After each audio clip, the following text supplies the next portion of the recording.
Cool. It should be live now. There you go. Should be. We're away. Excellent, buddy. Better Thank late you than very never. much. Well, that's it. Yeah. Morning, everybody. Sorry about that. Had some technical difficulties on our end, as always. As always, technology, it's great when it works. Sometimes Not so much when it doesn't. Yeah, absolutely. So we're back. We're on week 3 of our level 1 studies course that we're doing.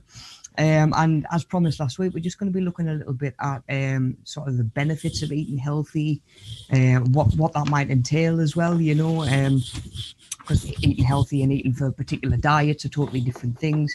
If you've maybe heard of like any sort of diet, really, paleo, keto diet, even some of the more sort of branded ones, your Weight Watchers, your Slimming World, your Juice Plus, they all work in different ways, but they've all got one thing in common, and that's something that we're going to get to today, and that is a calorie deficit. At the end of the day, they all work in the means to keep you getting less calories in than you actually need, and then the theory behind that being that you're going to start to drop a little bit of weight then. Like I was saying, it doesn't necessarily mean healthy. How we've sort of talked before about bodybuilders. When they get on stage, they're in the best physical shape they can be in. Muscles are obviously sort of popping, the body fat levels as low as possible, and maybe even dehydrated. And they look to be in really good physical sort of shape. When really, if you dig into it, they might not be getting enough on a nutritional level. They're only eating a diet that's based around getting them on stage looking in a particular way on the day that they know that it's coming. So Definitely. It doesn't necessarily mean that they're eating the best diet in the world. It doesn't mean that they're going to be on the same diet year round. And I think it's easy to kid ourselves that they look this way year round as well. And they don't, be it sort of even just fitness models, on like cover shoots for magazines and stuff like that. These athletes and these people don't go around looking like this sort of day in, day out. It's all sort of planned to land and all come together on the day that they know the photo shoot's getting done. And again, sometimes the healthy side of the nutrition can actually go out the window. They are focusing on just hitting like X amount of calories. They might be focusing on getting enough protein, keeping the carbs low, but they might not be looking at some of the deeper stuff, the nutritional value, your vitamins, your minerals, all that sort of thing as well. So yeah, there is a big difference between in just sort of eating healthy or trying to eat healthier and eating for weight gain or weight loss. But of course, nutrition is such a big area. There's so much information out there. It can be hard to know where to start sometimes. Hitham, I know that you've done a little bit of looking into nutrition on your side for your own training and stuff like that. There's just so much information out there, isn't there? It's like, where do you even start with some of it? Yeah, and then everyone's got there's all sorts of different schools of thought, and you'll find something. It'll work out. You find something that'll suit you. That's exactly it, buddy. Everybody's got their own way of doing things, which might work really well for them. But they might be training for different goals and different reasons to you. Their sort of end product in their mind, what they want to look like, might be different to you. So that doesn't mean that what they're eating or again the way that they're training doesn't necessarily mean that that's going to be right for you. We all have different day-to-day lives. And of course they sometimes change day to day as well. Some days you need a little bit more energy than others. Some days you're more active. Some days you are maybe sitting around a little bit more, especially at the moment. A lot of us have been a good bit more sedentary for the last year now, nearly. And of course it's realizing just what role each sort of part of your food plays, and when that function is going to sort of come in handy. So for example, if we're looking at our carbohydrates and we know that we can break that down into sugars and we're going to use that for energy, do we need a load of that on a day where we're just sort of sitting around, maybe doing a heavy day on the computer, maybe do a few odd jobs around the house and then evening in front of the telly and we're watching Netflix or we've got a movie on or something like that? Probably not. Probably not, if you were going to say to yourself, right, I'm going to get myself active, I'm going to have a bit more of an active day today, I'm going for a longer walk, I've got a busier day around the house, you might be able to think to yourself, right, I'm gonna just make sure I'm getting a little bit of energy, either in terms of carbs or in terms of extra calories, however you're going to do that. But just to start us off, just to sort of see where we're at going into the session, if we can go next slide, please, buddy. We've got a little word jumble. So we've got it's all words that we're going to sort of come across, cover today. You might have come across already, in terms of or sort of regarding diet and food, especially when it comes to around training and trying to get our food under control. I was talking to the guys in the drop-ins yesterday. It's amazing how we have this sort of on and off switch. Like we're either on the wagon or we're off the wagon. So we're either sort of like really dialed in with our diet, or as soon as something slips, we're at the other end of the spectrum ordering the takeaway. It's the all or nothing mentality. It really is, And just while you guys just take 5-10 minutes to just start working your way through, just unscramble any of these that you can. Some of them might be a little bit more sort of familiar to you than others, words that you've come across before. And again, just take a few minutes and then we'll go through those together and we'll actually work them out. But yeah, something that we talked about in the drop-ins yesterday, because we were looking at nutrition and stuff like that as well. It's this pause mentality, isn't it? Because I think, especially at the minute, it's so easy to think that you can just pause your progress or your goals or whatever it is. Yeah. And because like every day might be sort of Groundhog Day at the minute, we're not going far. There's a lot of stuff that we're restricted and can't do. You think to yourself, if you pick things up again in a couple of days' time, you're going to be starting from where you are now, rather than thinking about maybe those couple of days taking you a step back over. Not to mention how hard is it to flick that switch on again once it's off. How easy do you say, like, oh, I'll pick this up again in a couple of days, I'll start my diet again tomorrow, Monday, tomorrow doesn't work, and then it's right, I'll start again Monday. You've gone from, right, you haven't taken a day off, you haven't missed a meal, you've now missed maybe 4 or 5 days of the week, and you're just telling yourself that you're going to start again next week, which again might not happen. So we're making progress and making sacrifices, but then sort of hitting the pause button every time something gets in the way. Which is the main thing that we look at in the drop-ins, and trying to take away those barriers. It's something that we look at over the sort of duration of this course as well, looking at barriers to exercise. We can look at food exactly the same. It's not a case of you can have a plan set in place and it's just going to go straight forward necessarily. You might try it for a week and you say, oh, do you know what, that didn't work really well, I'm going to need to make a change to that. Or the thought of having this for me dinner every day isn't going to work when I'm back in the office, or when I'm back on the road and I haven't got maybe access to a microwave, and just being able to alter your diet a little bit as well. Rob, quickly, guys, I've put the old quiz music on in the background. The mic on your headphones, just brushing it again. Yeah, it's brushing a little bit, so if you can just, even if you just hold it out a little bit. I got you there, I just couldn't work out what it was. I could see like a little spike on the thing, and I was like, what's that noise? What's that? Yeah. As you'll know, guys, from doing all sorts of stuff virtually now, we'll always have some kind of sound issue. There's got to be something. There's got to be something. Now can go right, man.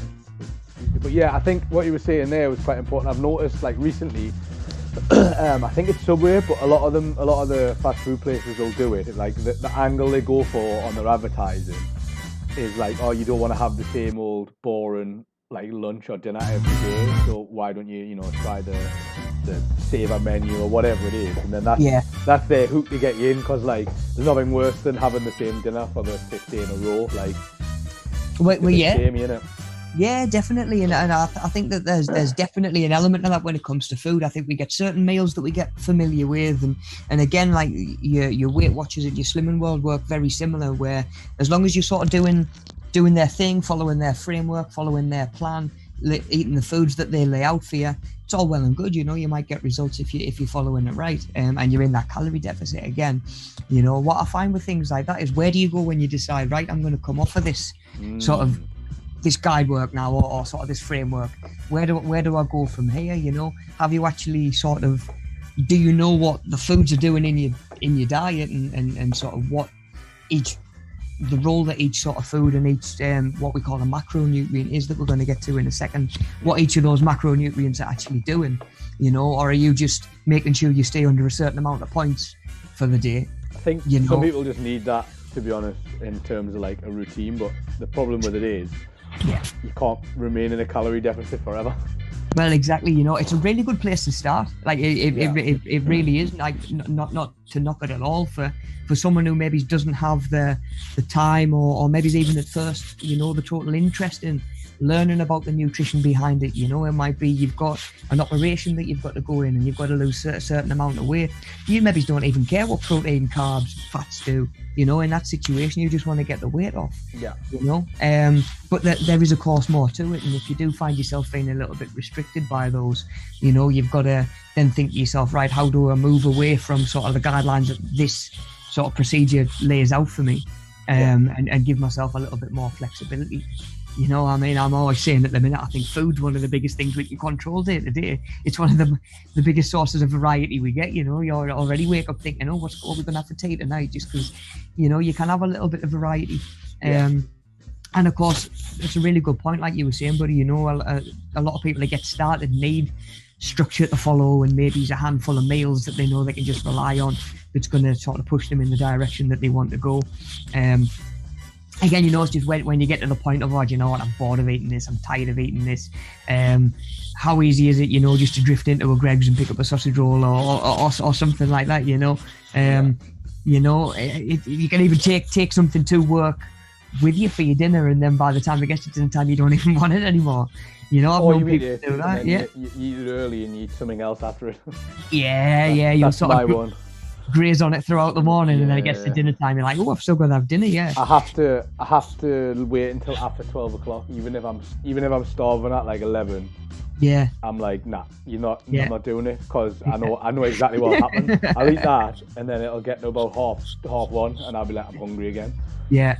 And do you know what, though, buddy? That is recognizing one of your biggest weaknesses, isn't it? Yeah. That is essentially looking at something that's getting in the way of you potentially following the eating habits you want to be following. Yeah. And that's you saying, right, what can I do to sort of make sure that doesn't happen? So you want one of them time release safes. That's what you need. Well, it just unlocks at 12 o'clock. Yeah. If you could double up one of them with a microwave where you can set it away for a minute first, you're laughing.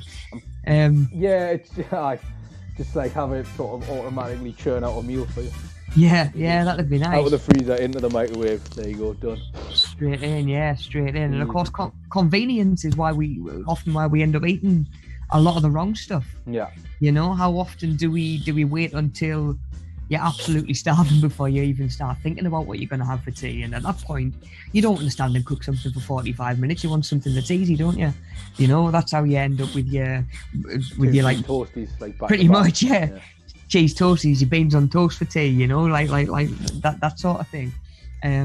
When of course, you know, it is so easy to just grab something, have ready meals there, ready to go. Yeah. You know, and like I say, we all have different lives. We all do lead sort of different lifestyles. Some of us really do struggle for time when it comes to sort of meal prep and making sure that we are eating good food. You know, then we've got, you know, potentially having to feed the kids as well. You've got 3 or 4 meals to cook rather than just one. You've maybe got 2 fussy kids that want different stuff. Now you've got 3 separate meals to cook. Yeah. You know, it's different for absolutely everybody, the sort of stuff that we're dealing with around our food, which is why I think sometimes when people have got kids, like they're they'll neglect their own diet. So they'll just like sort the kids out and then they'll just not eat. Or they'll eat, but it'll be like twice a day maybe at the best. I'm going to do the kids a sandwich and a packet of crisps for their dinner, so I'll just have the same, because I'm not going to stand there and make a nice salad. You know, or I'm too busy. I'll sort them out. I'll eat later, and then it'll be like 10 o'clock at night before you've had something to eat. That's a common one I know from people who have kids. Because undereating's a big thing as well. Yeah, you know, it really is. Especially sometimes we get into this mindset of, right, I'm going to start a diet. I'm going to limit my calories to like 800 a day. You know, I've heard that before. Your body tends to need that day to day just to maintain itself before you've moved anywhere. You know, that's your breathing, your digestion, your brain function, because it all uses calories. Yeah. And it's what we call homeostasis. It's your body maintaining itself. You know, it's rebuilding cells that are broken down, and stuff like that as well. So you're gonna sometimes end up restricting your calories too much, Yeah. and you're either gonna get to the point where you're really sort of underfed and you just go off the deep end and you say, look, this isn't working, this isn't sustainable, I'm just going to eat everything inside, because not only that, but your body's craving calories by that point. Yeah. If you're in like a real calorie deficit where your body doesn't know what's going on, you're going to end up with problems. I always think of stored fat on your body, anywhere, we all store fat different places. I think of stored fat as like your body's nest egg. That's your body's insurance policy for saying, if all the incoming food dries up and we don't get any more, I've got this sack and fall back on. Do you know what I mean? And what you're actually trying to do is convince your body that it's safe to spend that. Yeah. So if you're giving it nothing, it's like trying to get someone to spend money who's maybe not earning. They've got to be a little bit more sort of resourceful and a little bit more careful with what they do have. Whereas if your body's getting 90% of the calories that it does actually need consistently, your body is going to be a little bit more happy to just sort of release that fat, which is why sometimes it can be a little bit harder to get stuff. Yeah. And to get that fat shifting.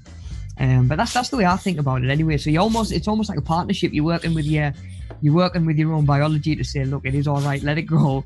Let it go. You're gonna have enough food coming in, and it's going to be good food as well. Yeah.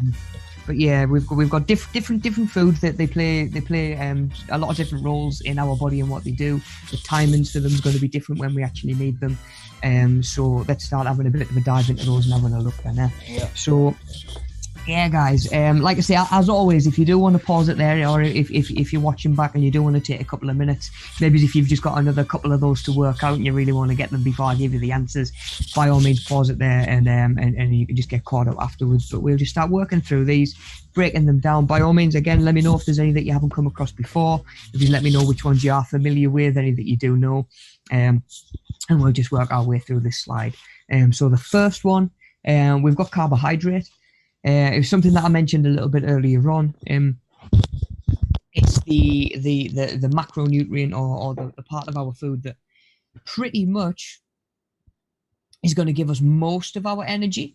So the carbohydrates go in, and your carbohydrates might be, your potatoes, your rice, your grains, your cereals, all of that sort of stuff. But then you've got your fruit and veggie carbohydrates as well.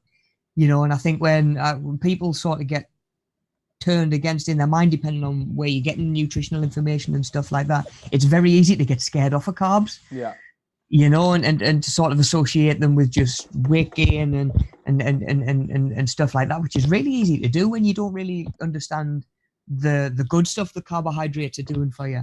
And at the end of the day, it doesn't matter what goes in. It doesn't matter whether it's sort of sugary snacks, whether it's your fruit and veg, whether it's your rice and pasta. Your body's just going to break that down to what we call sort of glycogen, and store it, and or it'll use it first. It'll utilize it, in your training and in your sort of day-to-day stuff. Any that doesn't get used will just get converted to fat and stored, which is why it's we're realizing now, after years and years of research, that it is the sugary foods that are leading to obesity problems and sort of health problems. It's the sugar and the overly sort of like I say, sort of packed with refined sugar sort of stuff that's doing it. It's not necessarily the fatty foods that are leading to the problems that we're having with obesity and stuff like that, but we do need our carbohydrates. It's why footballers might have a Lucozade Sport when they're playing, or they order a couple of Jaffa cakes before you go on the pitch, stuff like that. I mean, Hatham, I know you play a little bit of football. Do you do any sort of like sort of quick release sugars or anything like that? Normally just an orange. Just an orange, yeah. Or a Lucozade, or sometimes the energy gel, which is just sugar. Yeah, because they're really sort of popular in your stuff like your Great North Run and your marathons and your distance running and stuff like that, because those are essentially like the fastest release stuff that's out there. That is almost purely what your body converts all the other carbs to. Yeah. So your body doesn't need to do it; it's already done. So it goes in your body and it's there, ready for your body to use, which is why it kicks in so fast. Yeah, You I wouldn't use it when I'm running sometimes. It doesn't really Yeah. give you a stitch. Like, you don't have to do much to digest it. It just sort of just absorb it like instantly. Yeah, yeah, and of course some work faster than others. You wouldn't necessarily start flagging halfway through a race and pull over and have a big bowl of pasta. Yeah. You know, I think there's an episode. There's an episode of the U.S. Office actually where he does that. Yeah. Oh, they're doing a fun run, and he loads up on carbonara before they set off. Yeah. He's carb loading, he's carb loading, and then he's just absolutely crawling and blowing up the backside. By like 5 minutes later. Yeah. Quality, but yeah, you just wouldn't do it. So again, there's like carbs are going to release into your system at different sort of rates, which is why we get our sort of blood sugar spikes after we do have something that is a little bit more sort of simple sugars, you know, be it a Mars bar or something like that, or a couple of biscuits. Your blood sugar is going to spike a lot more than if you do just have a little bit of bowl of rice, you know, when really on a biological level they're both doing the same thing. But that's carbohydrates pretty much. Energies in most of us for a lot of stuff that we do. Then we've got protein. So number 2 is protein, which is kind of the building blocks for all your cells, for all your muscles, and massive in sort of helping your body repair. Protein's the big one that you see sort of thrown around in the gym and in a gym environment, you know, your protein shakes, and, you know, you see people drinking raw eggs and stuff like that just to try and get extra protein in. Why the eggs need to be raw, I don't really know. And unless again, it's convenience. I've seen people blend chicken breasts and water them down and drink them as well, just to get them in your system. I wouldn't necessarily recommend it. Each to their own, you know. Who am I to judge? If that works for you, it works for you. But yeah, we need protein in our diet to sort of help our body repair itself. Like I say, it's our building blocks. And of course, when we're training and exercising and tearing our muscles, that's because that's what we're doing. We're tearing those muscle fibers. Your body needs protein to repair and bring those fibers back stronger, more defined, which is why protein is probably extra important in your post-workout phase, you know, that hour or two after you've trained, especially when it's resistance training, definitely. Number 3 was fat. So again, it's another one that I think we've come to be sort of scared of. You know, I think we sort of have this negative view of fats and certainly fatty foods, food that we'd say have a high fat content. You know, yes, that is normally like your burgers and some of your red meats and stuff like that. But something else that could also be thought as fatty is just nuts. You know, walnuts, like that sort of thing. Almonds, cashew nuts. They've all got quite a high fat content for what they are, you know, per 100 grams. The difference being that those are good fats. It's fats that our body actually needs, which, you know, I think we've convinced ourselves through media and stuff like that fats should just be avoided at all costs, when really they play a big role in sort of the quality of your hair, your skin, you know. They actually help the absorption of certain minerals and vitamins in your food as well. You know, so if you could be eating, I think vitamin K is one of them. You could be eating a load of this vitamin, and if you're not eating enough fat for it to bind to, your body can't actually absorb it and take it up. So you're eating it, but it's going straight through your system and passed out the other side because your body almost doesn't have the key to unlock it to use it without those fats there. And again, sometimes we actually store those minerals in our fat as well. You know, or vitamins, sorry, we store those vitamins in our fat. So when your body needs a little bit of vitamin A, vitamin D or whatever, it can actually go to your fat stores and take those as well. So without the fat in our diet, again, we wouldn't be able to not only absorb some of them, but we wouldn't be able to store some of them either. Yeah.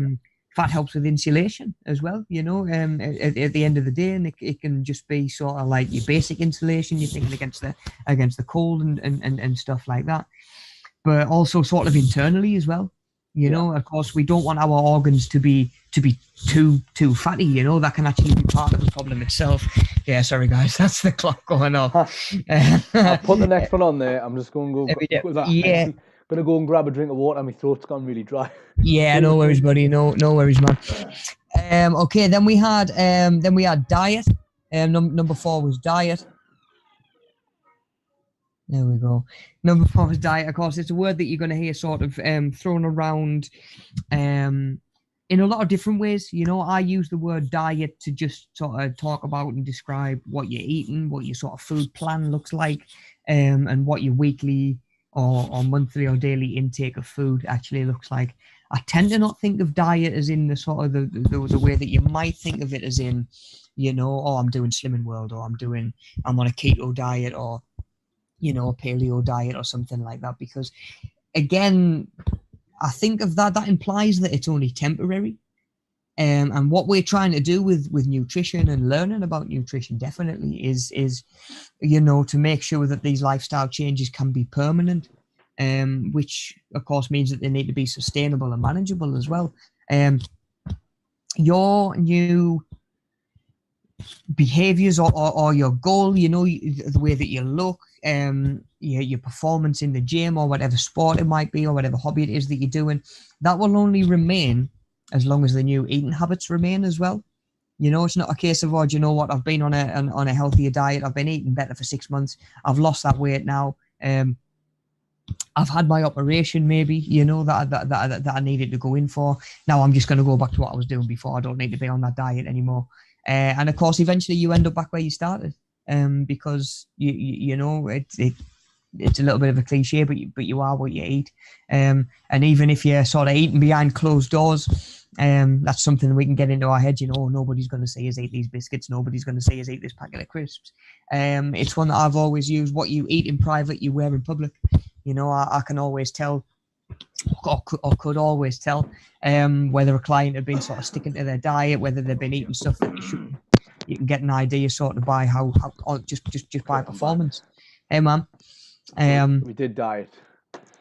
Yeah, I was just on there sort of explaining how, you know, I tend to use the word diet as in what you're eating and what your food intake looks like, rather than a temporary thing that you're doing or a temporary thing. Everyone has a diet, no matter what, whether it's good or bad. Depends on what the idea of it is, I suppose. Of course it is, yeah. Like you say, everybody's on a diet of some sort. It's just a case of what that actually looks like. And yeah, like Hatham says, some of them are going to be good for you, some better of them than others. Yeah, definitely. But yeah, I don't tend to use the word diet as in sort of something that's only going to last for X amount of time, because of course what we're trying to do is real sort of sustainable changes and making sure that they stick, to make sure that your results stick as well. Yeah, it's like a common thing. Like I'll say to someone, I need to sort my diet out, and they'll say, what do you mean you don't need to go on a diet, you don't need to lose weight? And I'm like, that's not what it means. Exactly, yeah. Like my diet means getting the nutrients and all the like all the stuff you're talking about, getting the right amount of it. Yeah. And not I just need to lose weight. I think that's the common thing is diet equals weight loss, but it's not. It's like, yeah. A diet for weight loss is pretty easy to do. Like well, it's not. It's easy to calorie deficit. It's easy to look at. Yeah. Oh, it's easy to look at. Yeah. It is. Yeah, but working out exactly what you need to make sure, like you say, you're getting your nutrients, your vitamins, enough carbs, enough protein. That's the hard bit. Yeah. That's the hard bit, and I find that becomes easier to do the more we understand what these. The hardest bit, I would say, is maintaining a level where you're happy, because it's easy to go up. Or well, it's not easy, but it's easy to work out how to put weight on. It's easy to work out how to take weight off. The hard bit is keeping yourself at that level when you get you're right where you think, right, you know what, I'm happy with this. Yeah. Staying the same weight, but it being healthy and good quality. Yeah, and it's like, how do I do that? That's the hardest bit, which is why I'm always 3 or 4 kilos above or below, depending on the month. yeah, that's it. And of course, weight it is going to fluctuate, but of course, you might get to the point where you do want to balance things out, and you do want to stop losing weight, or you do want to stop gaining weight, and it's like, right, how do you change what you need to change in order to sort of fit your new goals and stuff like that, which is of course what we're looking at. And as you know, you can fat, protein, and carbs your way into being the right, shape physically, or the right weight, but that doesn't necessarily mean you're very healthy either. Exactly. I know loads of people who don't eat any fruit and veg, like ever, And I'm Yeah. like, what are you Yeah. doing? What are you doing with your life? Like, Yeah. you might get away with it now, and you might feel fine now, but there's going to come a time when, like, probably 10, 15 years down the line where your body's just like, and you'll get ill, like really Oh, it'll ill. catch up with you. Yeah, that's a good point. I saw something yesterday actually that just said, like, it was just like a reminder. It was like you're going to inhabit the same body when you're 40, 50, 60. Don't treat it like a rental. At the end of the day, and of course it's exactly the same. If you put a load of crappy fuel in your car, it's going to suffer. Performance is going to suffer, and the body's exactly the same. Yeah. Don't think we realize that the human body is even more finely tuned than a machine. Okay, so number 5 was food. Yeah. Same again, something that we've sort of talked about all morning so far. Maybe one that you did already have worked out. Again, food, it's something that we're going to sort of break down a little bit more to the point where we don't see food on a plate. We're going to see carbs, proteins, fats.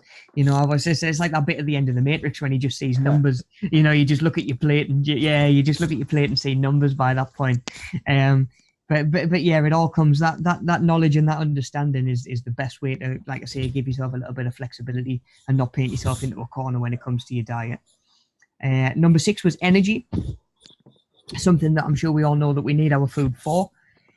It keeps us going really at the end of the day.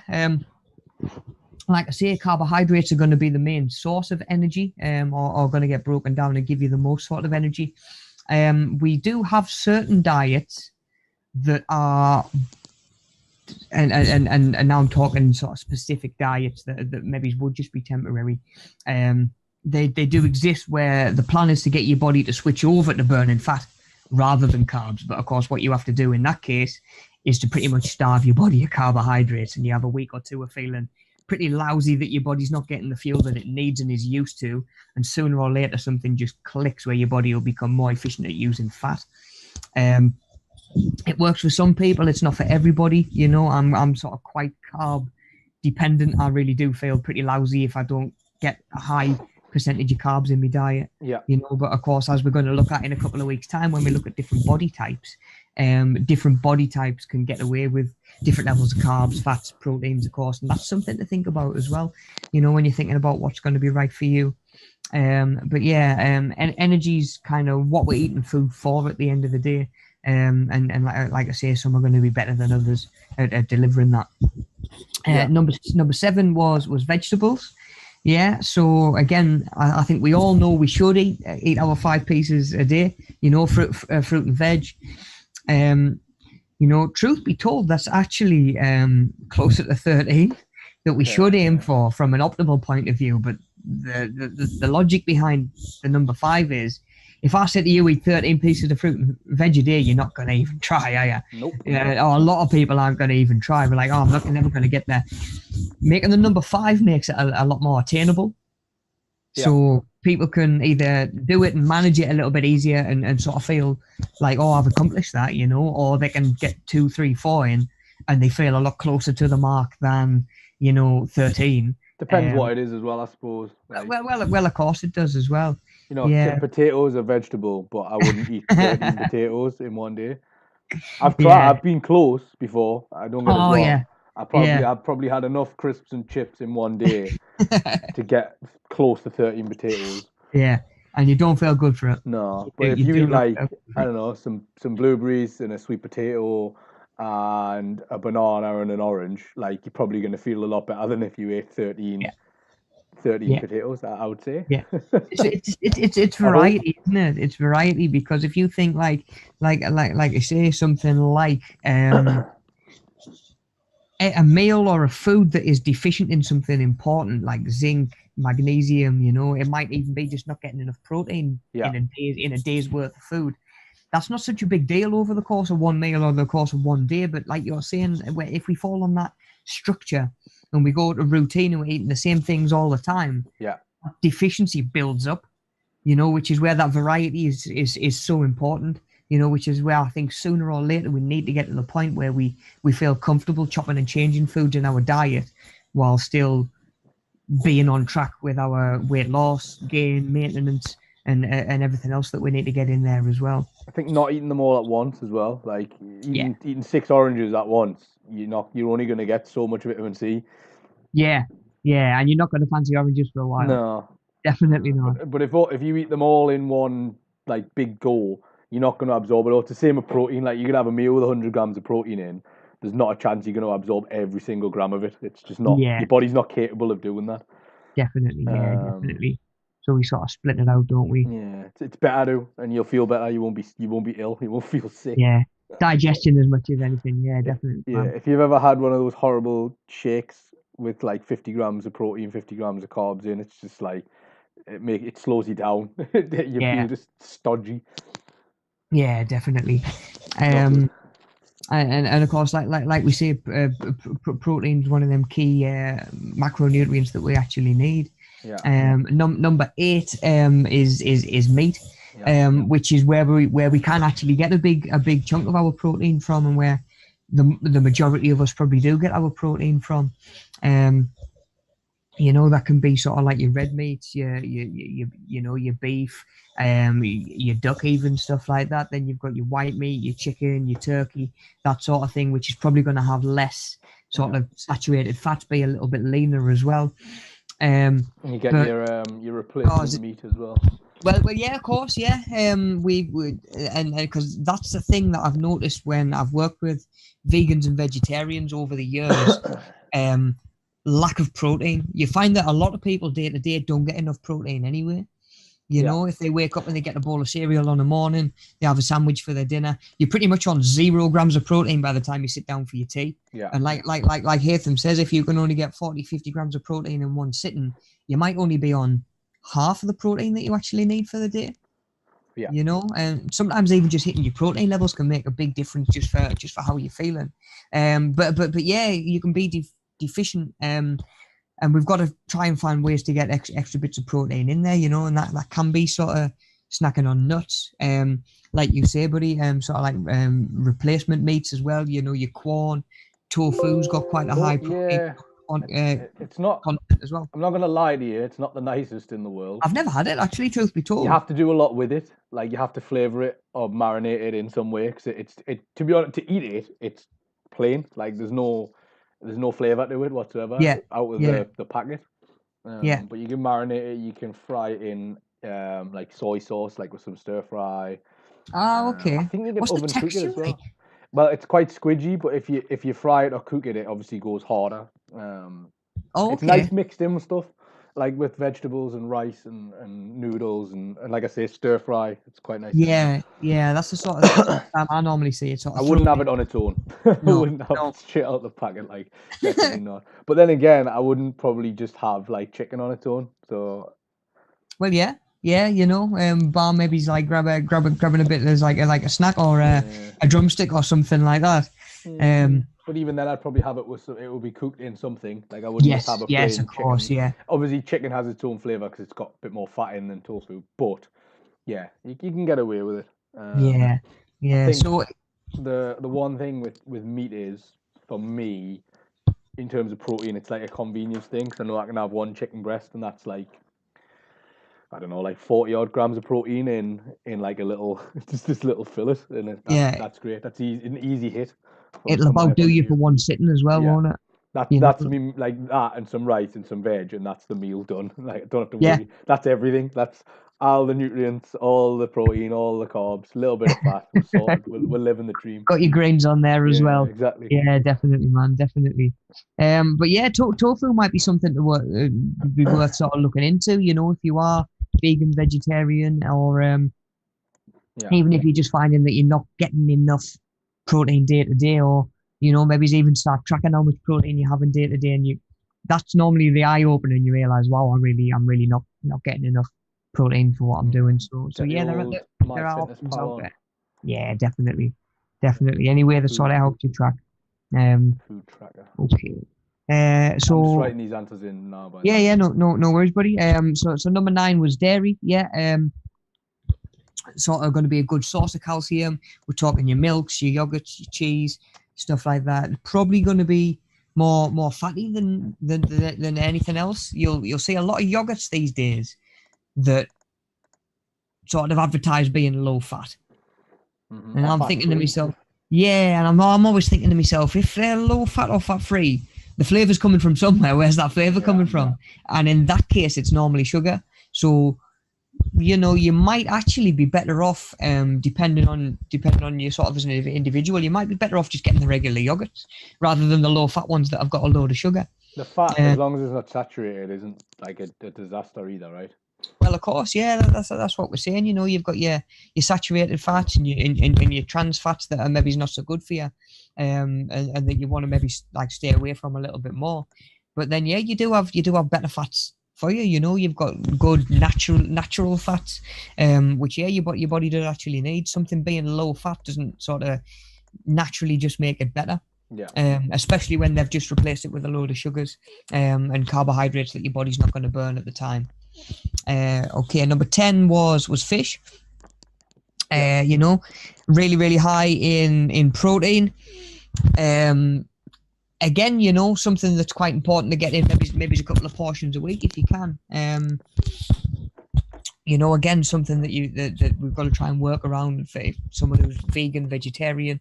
Of course, is it pescatarians, isn't it? They can just eat fish.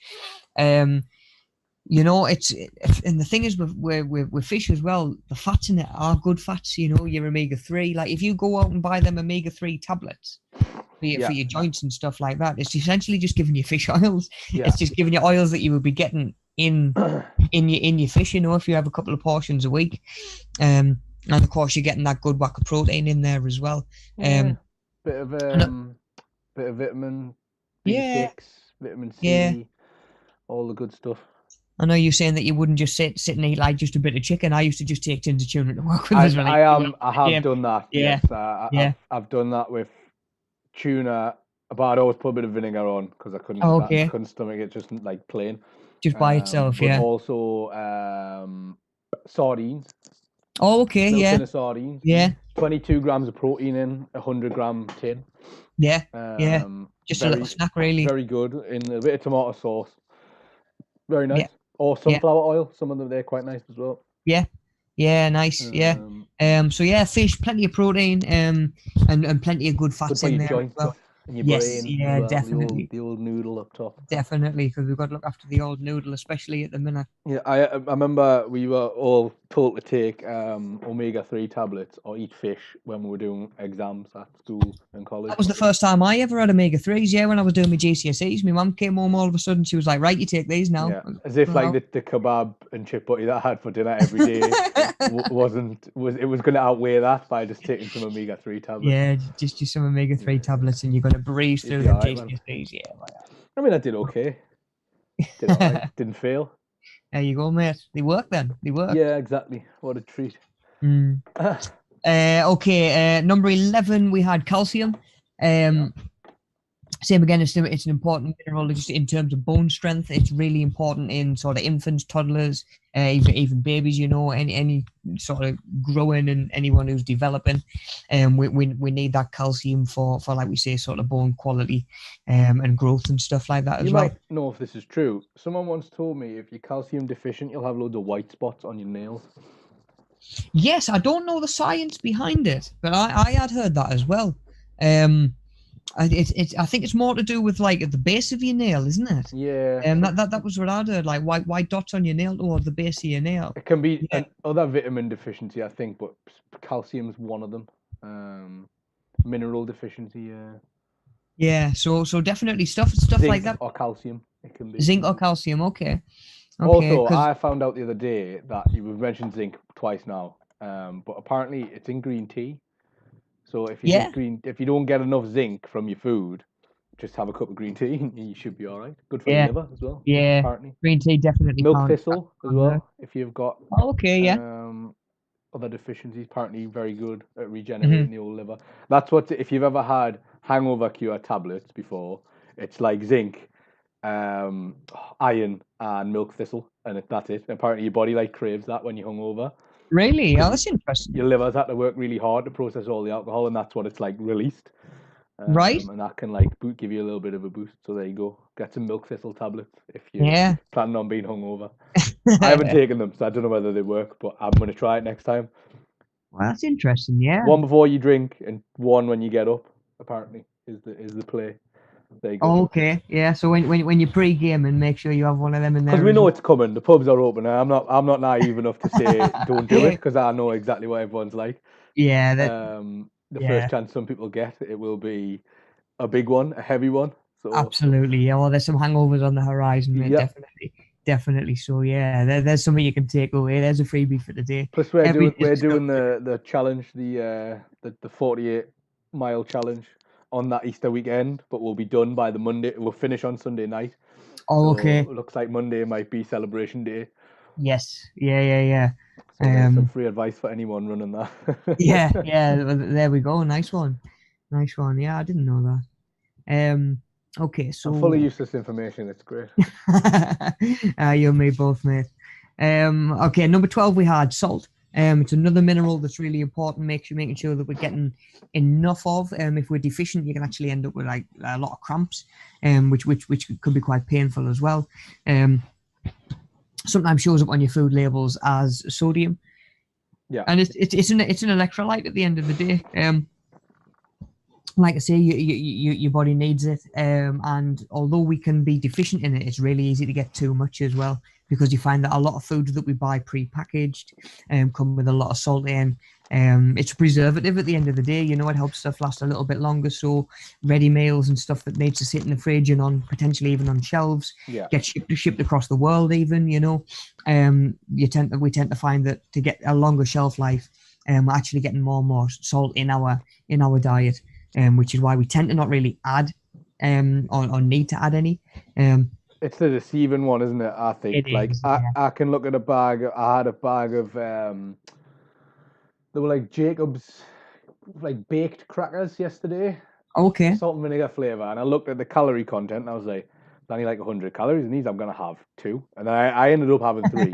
But then I looked at the salt and I was like, oh no, like Oh that's dear, me yeah. salt for the day now.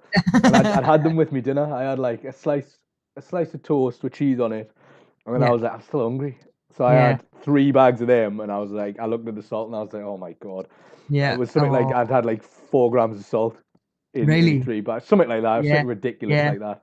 Wow, yeah. It does add up when you say that, yeah, protein we might want to take, like you say, 30, 40 grams out of each meal. Salt we want a maximum of about 6 grams across a day. Yeah, so And maybe he's a that's gram and a high, bit per yeah, meal, like yeah, yeah. yeah.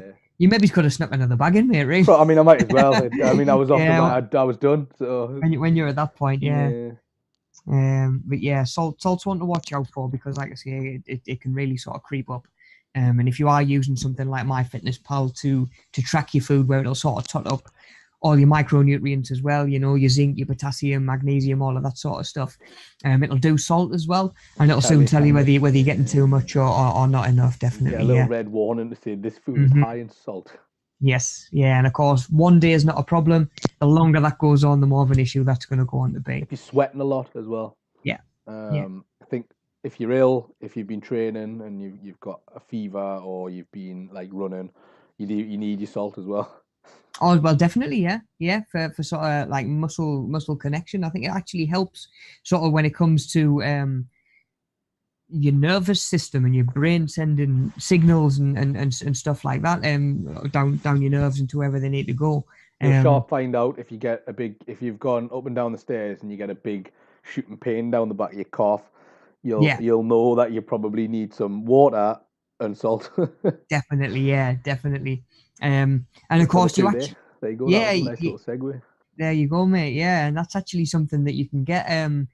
So like you say, 13 where was water, but you can But don't actually drink get. seawater.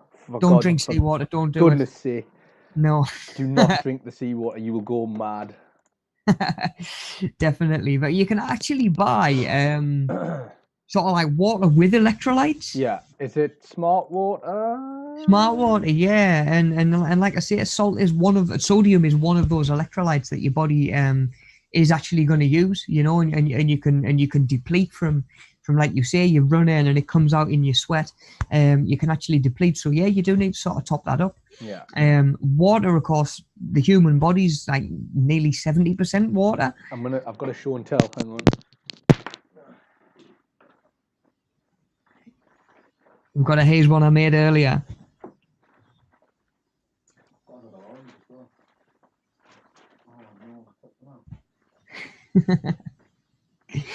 But yeah, water is obviously really important for just making sure that it's good for brain function. So when I looked it up, Oh God. sugar. It said it showed us the little tablets, the electrolyte tablets you can buy, Okay. which are just them. So Yeah. you get a little tube of them. These ones have got energy written on them, but it's just got a bunch of sort of minerals and vitamins in it. So it's zinc, magnesium, calcium, biotin, Okay. panothenic acid. Don't know what that is. Mhm. Folic acid, vitamin B6, niacin, riboflavin, vitamin B2, Mhm. thiamine, vitamin C. So you Right. don't even have to buy. You can buy little capsules as well. You don't have to buy the Yeah. water. So it's that's sort of edging towards like a multivitamin as well, isn't it? You know, close. chucking a lot of stuff in. Yeah. Which is of course something else that you can use. It wouldn't be, it's not ideal, but it can be a good place to go to first while you're pulling other parts of your diet together. Have a multivitamin to just make sure that you're not missing your zincs and your magnesium and your vitamin C's and stuff like that. So they dissolve. Do they dissolve in water? Yeah, then? you just drop a tablet in and it just dissolves in. Yeah. So I only use them when I know I'm gonna be like really depleted. So if I go on a long run, so I do anything more than a mile, where I know that my body's gonna have to work hard for a sustained period, I'll have dropped one of these in a bottle of water for when I get in the house, and straight away the second I get in, I'll chug down that, and I know that I normally have something little small to eat with it as well, help you absorb it like you were saying before. So it's not just going straight through. Don't want it to just pass straight through. Yeah, I'll exactly. Have, like, I don't know, a slice of toast or something, whatever. It depends what time of the day it is, really. But yeah, I tend to feel like I get better results. And when I've been training, if I was just eating like just on a normal day, I just try and eat like plowing as many bits of fruit as I possibly can, as you'll see from the 3 oranges that I've got in this bag. I thought you were going to juggle for us at the end or something. I'll try. I'll give it oh no, it's gone wrong. One of them's on the floor. Yeah, so I just constantly try and like plow loads of food in, basically. But water is like Dan at Media Savvy drinks barely any water, and I don't know how he does it. Like I've seen him hold on to a 2-litre bottle of water for like a full week, and it just nurse it, just be finished, and I'm like, that'll be gone in about an hour, normally. Yeah. Oh yeah, I hadn't noticed that. Maybe I know loads of people like that though who are fine and train all the time but don't drink much water. So I don't know whether they must get it or retain it or something. Yeah. Something's happening where their body's holding on to water, mine's just not. Yeah, well, that's a good point actually. Before we move on, you can actually retain a lot of water as well. What I see a lot of people do, they go from drinking, I don't drink enough water, I'm going to go straight on to like 3 liters a day, and you just hit your body like a ton of bricks, and you just end up holding on to a load of it. And again, that can maybe add weight as well. So you do end up with people carrying more water weight than necessarily fat that they need to lose. Which is where your body composition comes in, which is again something that I think we look at next week when we're going to look at different ways to test different components of fitness. Your muscles are made up of water, though, right? A big portion of them, yeah. Like I say, isn't that one of the things that like if you start to become like overly dehydrated, that your muscles are like one of the first things to sort of suffer, right? Yeah, and that's why you will cramp up. That is why you will start to cramp up. Yeah, definitely. I think the first thing that tends to normally drop off is brain function in some way, shape, or form. Do you know what I mean? I have days where I'll catch myself just having my first glass of water for the day, and it almost feels like you feel your brain swell. Yeah. You ever had that one? Like, woof, like what? Like what's going on there? That's the nerve center right there. Yeah. And like you say, your brain uses or is primarily water. Like you say, the same as a lot of the rest of us. I think it's near sort of 70%. Yeah, your organs as well, right? Like you need water for organ function and. Absolutely, mate. Yeah, it pretty much runs and sort of lets our body do whatever it needs to do. like I say, can you imagine even just your body trying to sweat and cool down if you didn't have any water storage? You just wouldn't, you'd overheat. Yeah, so it really is important, and it is something that I look at quite early with people. Like I say, I wouldn't necessarily put them on to exactly how much water they should ideally be having a day, but I'll try and gradually build it up so it's not so much of a shock to the body. Because like I say, the body works best when everything's just slow, sustainable, just little manageable steps. Yeah. Number 14 is a good way that we can make sure that we're doing that. It's a little bit of a trick one, that one, because it's 2 words, food diary. And again, it's something that I kind of swear by when it comes to starting to get a handle on diet and nutrition and stuff like that, because you might get to the end of the week and you might think, oh, I've had a pretty good week this week. I haven't eaten that much junk. You get on the scales, right? The scales haven't gone in the direction you wanted them to. The maybe haven't even moved at all. It's like, right, what can I do differently next week? Unless you can go back and look at the week that you've just done, you can't accurately say what you can change the next week. And of course, how easy is it to say to yourself, right, at the end of the day, I'm even going to just write down what I've eaten? How easy is it to forget little bits that you've had throughout the day, you know, snacking on like a couple of biscuits, or it can be the good stuff, you know, it can be the good stuff. You can go and get like a banana or a couple of bananas or an apple or something like that. If that puts you over your calories for the day, it still puts you over your calories for the day, whether those are good calories or not, you know. So again, that's where we've got to look at making sure we're really sort of accurately tracking what's sort of coming in, and to the best as we can, tracking what's going out as well. And the food diary, I find, is the best way to do it, you know. Even if you just start dead easy, because I think what we tend to try and do is, right, I'm keeping a food diary this week, I'm going to eat as good as possible.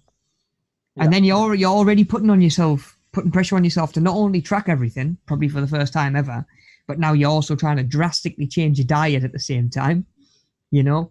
And then that comes over to me, and I don't see what your body's used to. I see what your body's had for the last week, you know, in terms of calories, in terms of protein, in terms of this, that, and the other, which is my best place of saying, right, okay, this is what your body's used to. Let's start moving you a step closer to where your body, or what your body actually needs. You know, that might be more calories, that might be less. And just like the water, that's not jumping straight there. You know, that's maybe add 100 calories a day each week. And you'll sort of gradually build it up that way as well. And again, you need to be tracking it really to sort of make sure that you're doing that as accurately as you can. Hatham mentioned a really good one earlier on, MyFitnessPal. It's a really good app, you know, that saves you needing to keep a paper copy of everything and scribbling stuff down, and, oh, where did I put this, you know, the other day? Where did I put that bit of paper on with like my dinner time mail from the other day? It's all just in one place, you know. We've normally got our phones with us anyway.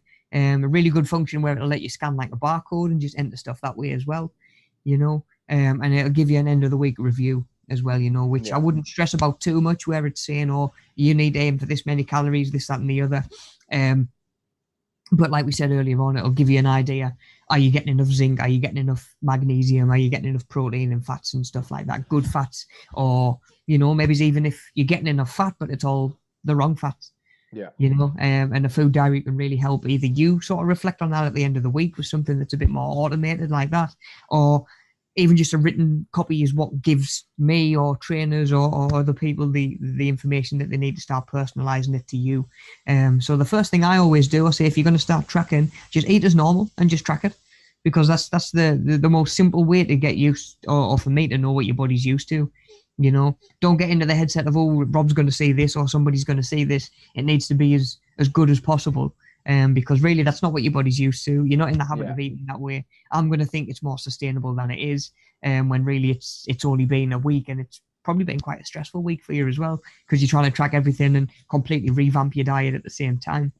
You know, but yeah, food diary is really handy in just tracking the information, just to say what's working and what's not. Yeah. You know, at the end of the day. Okay, we'll do these last few. So number 15, we've got sugar. Yeah.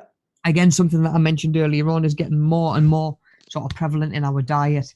Sneaking in, it increases sort of that feel-good feeling, you know, dopamine and stuff like that when you're eating it.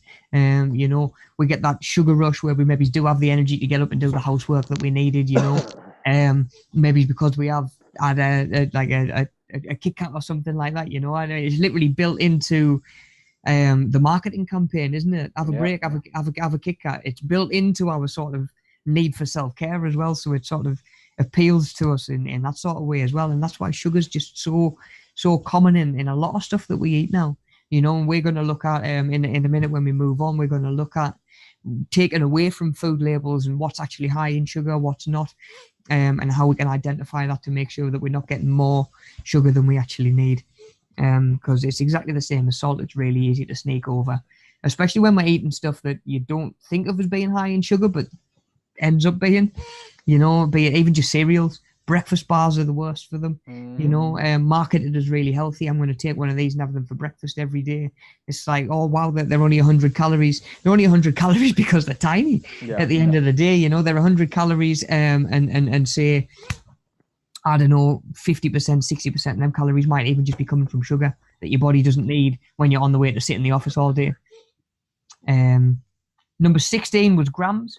It's just one to look out for. Of course, a unit of measurement, a unit of weight, and that's going to be what we're going to use. That's going to be our sort of our codex for breaking down the information that's on food labels. Because, like I say, it's so easy to stop in a shop, look at the back of a label, or you know, maybe it's the product that you used to getting or that you normally go for isn't there.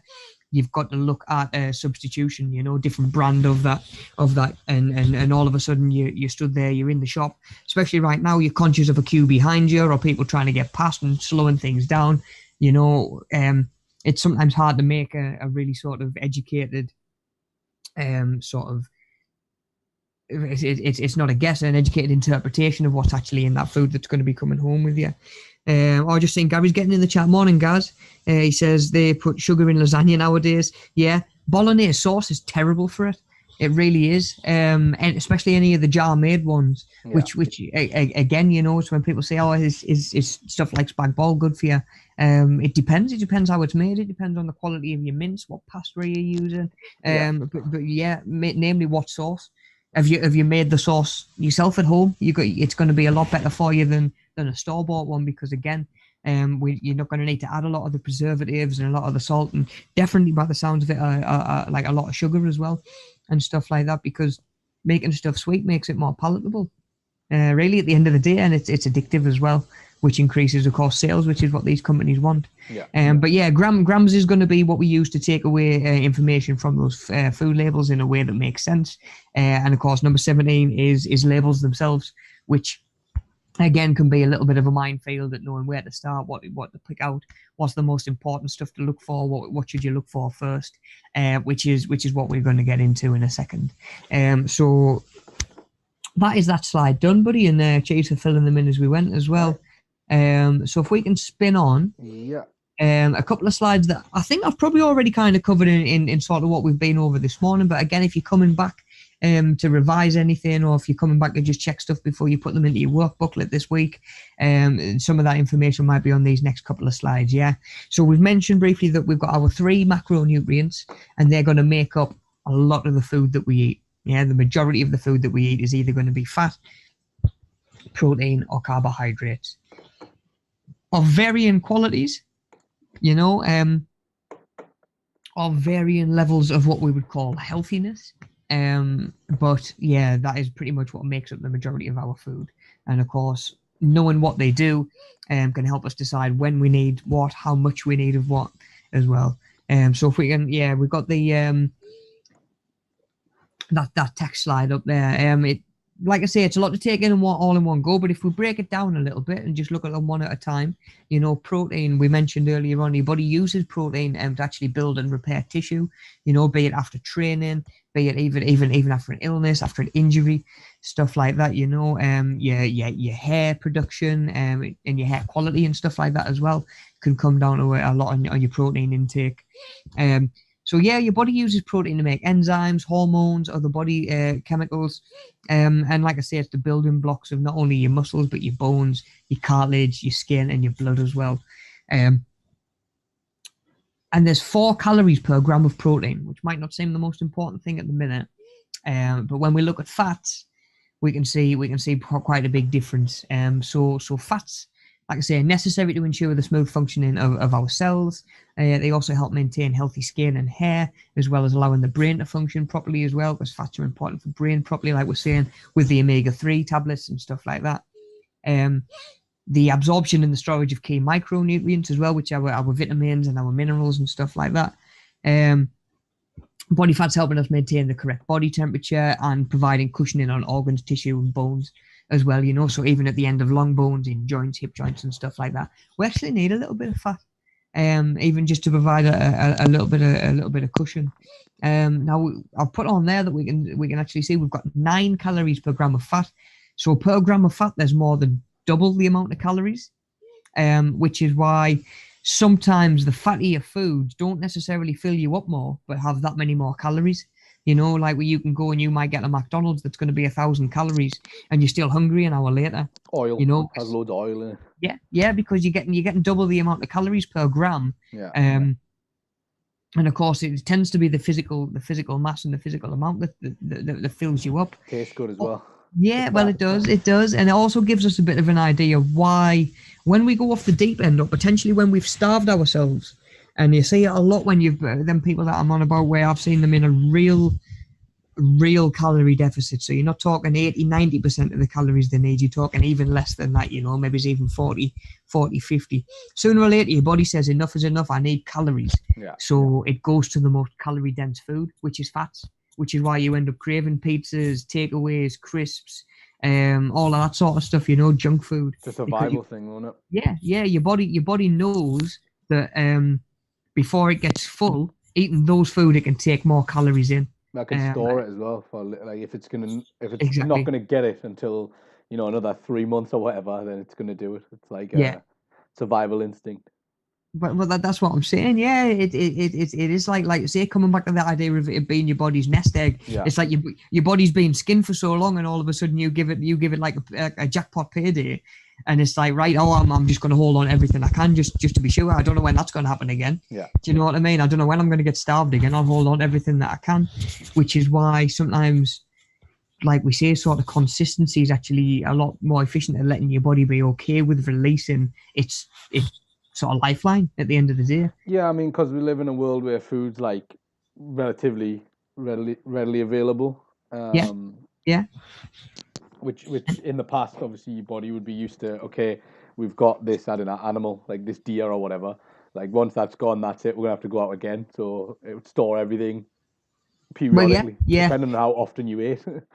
Yeah, definitely. And you think, like, from a like a biological point of view, we used to be like a hunter-gatherer society. Yeah. You know, we would, like you say, would be out actually hunting our own foods.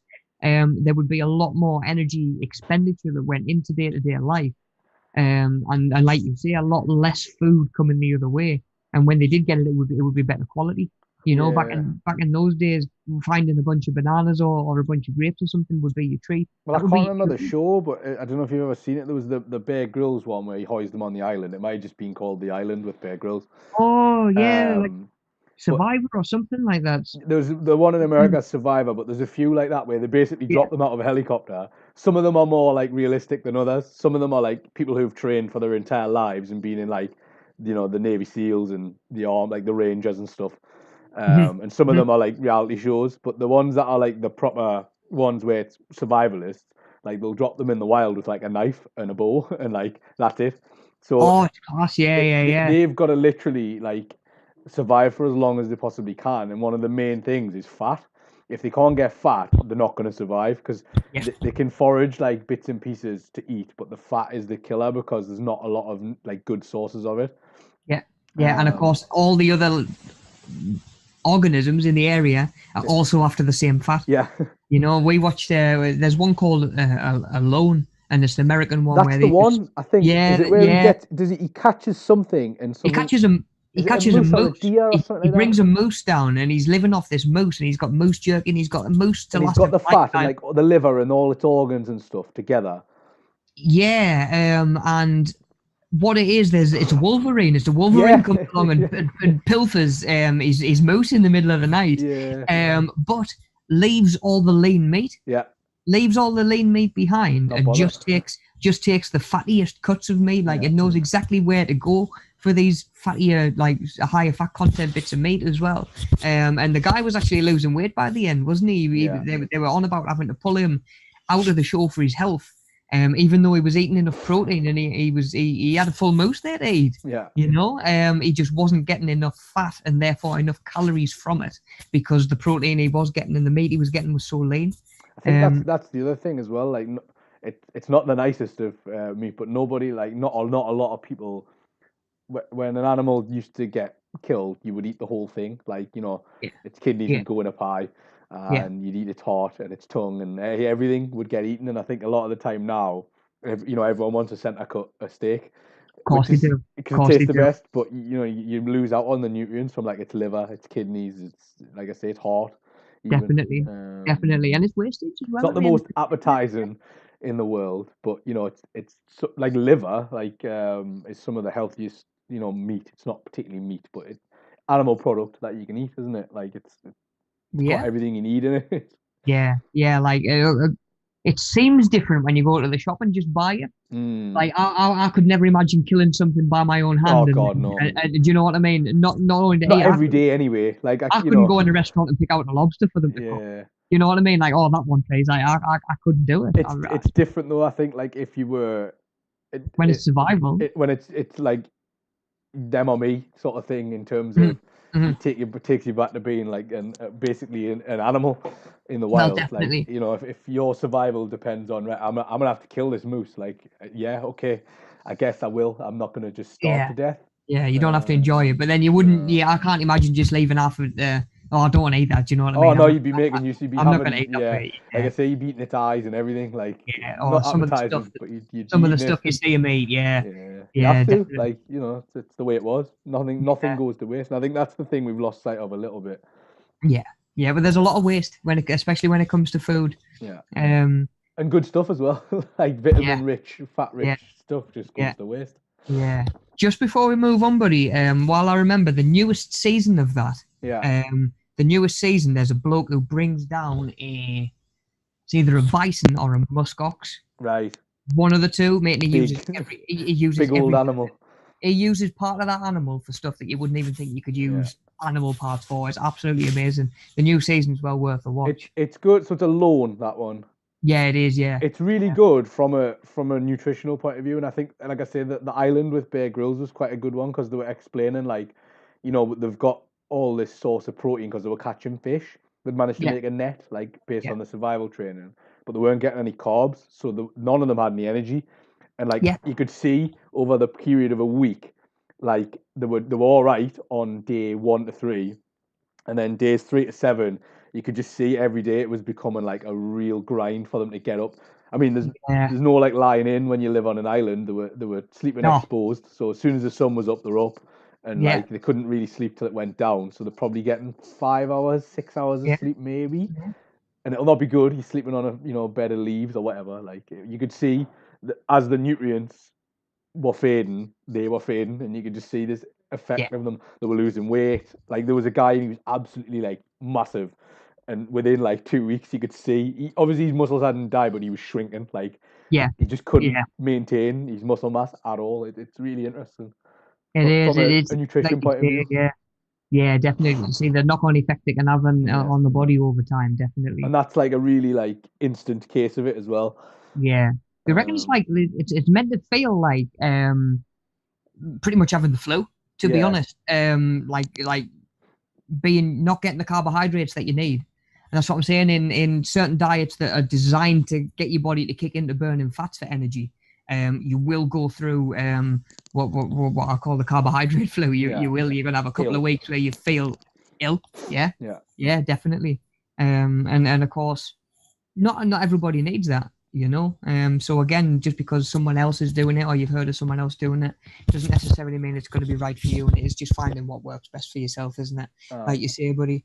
Right, just to finish this slide up, we've got our carbohydrates that we've just been on about anyway, fuel source for the body. Of course, some are healthier than others, and some release faster than others as well. Every cell in your body needs glucose for fuel, which is what your body breaks your carbohydrates down into. like I say, just so the cells can carry out whatever their functions are. And then we've got sort of our micronutrients that we don't need to go into too much today. But again, that's stuff like your minerals, your vitamins, iron, potassium, and all your different vitamins as well. And sort of like we mentioned earlier on, and Hatham sort of showed us with these little fizzy tablets that he's got.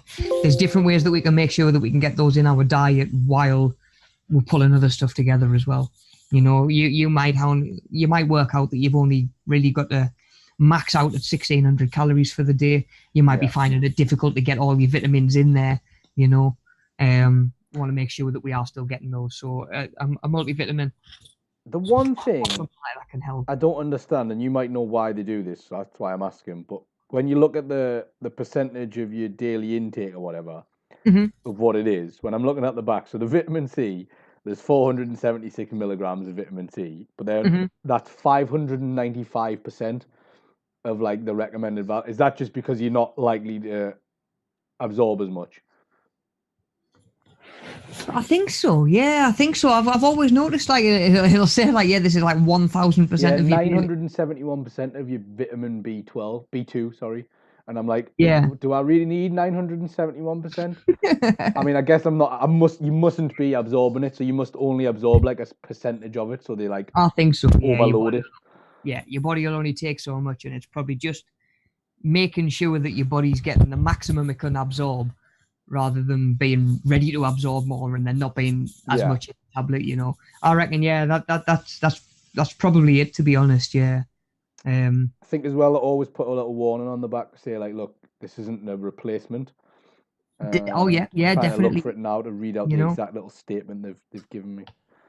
You'd be much better off getting those things from food. You know, they'd be coming in a more sort of soluble and absorbable sort of way. Yeah. But like I say, we've got to think that especially when it comes to small changes, it's not about trying to pick yourself up and put yourself at the finish line straight away. You know, this is what things are going to look like then, so I'll just do it now. You know, it's baby steps in the right direction, and just like I say, little changes, which again can be a little bit easier if you're just making sure you're getting a decent supplement in there as well. Yeah. All right, cool. So, we can probably spin on then and actually start looking at these food labels. Yeah.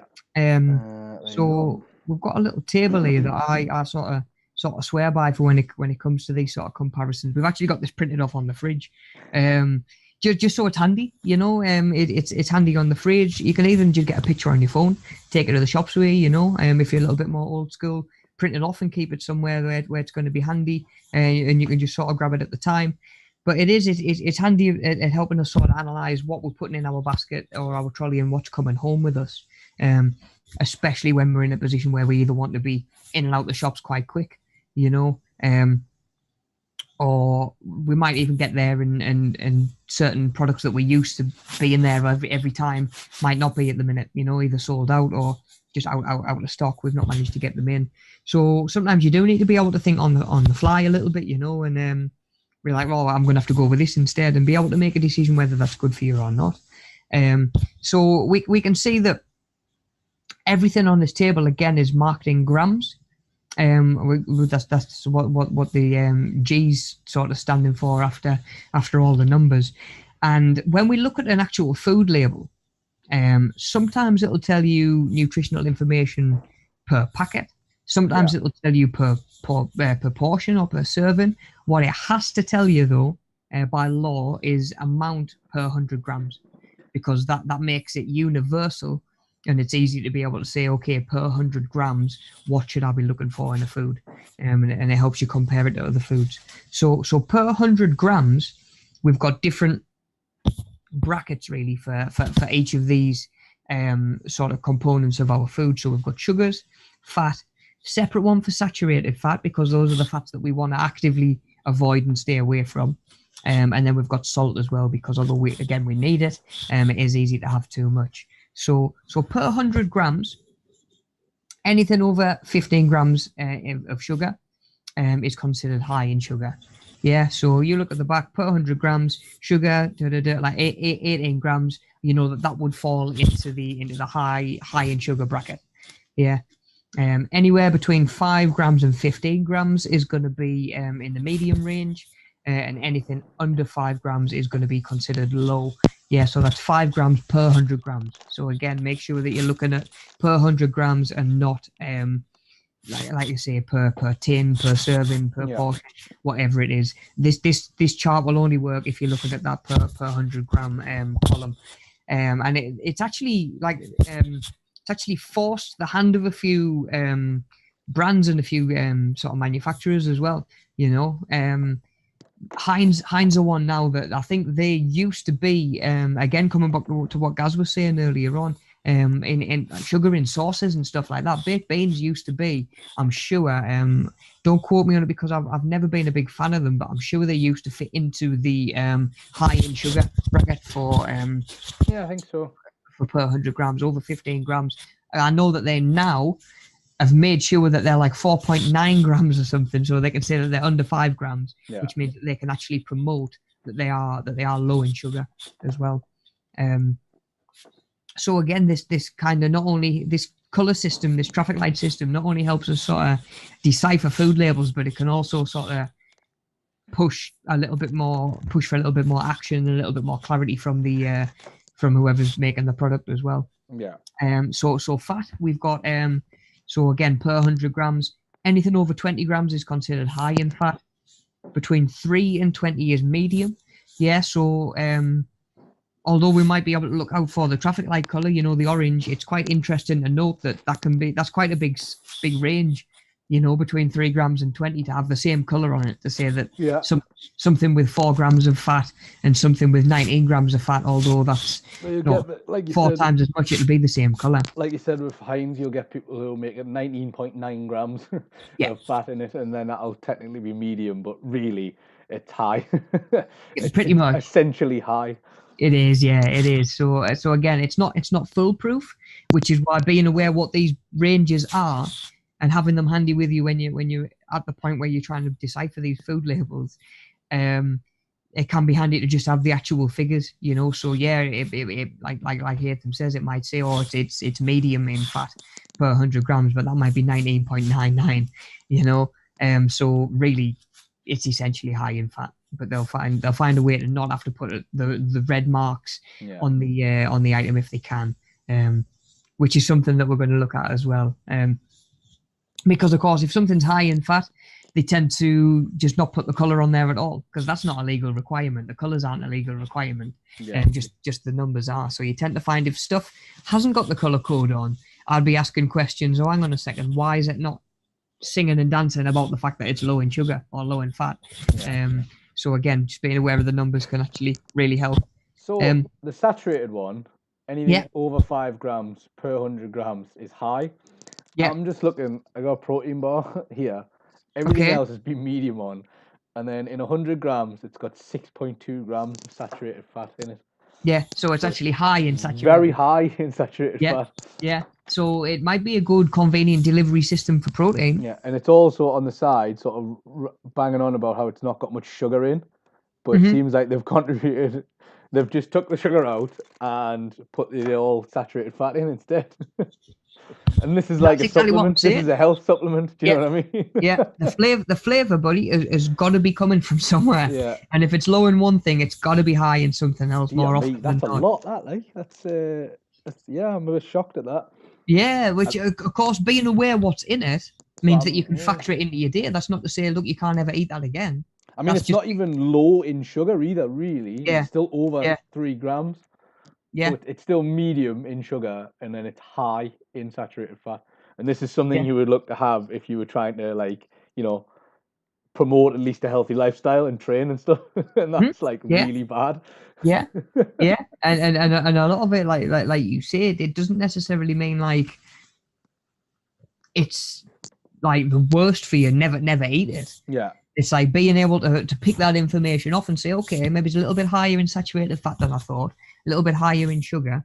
I just need to maybe make sure I get a little bit less elsewhere throughout the course of the day. Yeah. You know, because those it might be high in saturated fat, it might be high in or medium in sugar.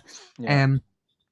You could be eating other stuff that fits that category that's not going to give you 23, 25 grams of protein as well. So Yeah. there is a little bit of a trade-off as well, but that's where your food diary and the knowledge to come with the nutrition actually comes into play, because it's only through the understanding of this sort of stuff you figure out how to actually fit these foods into your diet. Because, like I say, I've always said we get on a diet, we try and sort our food out, we try and sort our exercise out to eat, to feel healthy and to feel good about stuff, to feel better day to day, have a little bit more energy. Show that clock getting louder. But yeah, it's that's pretty thrown us off now as well. Yeah. Well, it's sort of you what, buddy? on the back of that, yeah, I think that's where your food diary and that's where MyFitnessPal and all there's a few others as well. I haven't used the other ones, but they give you like a total, and it's like a pie chart at the end of the day. You can't eat it, but it tells you what each of the one you've had. So what fat, what carbs, what protein.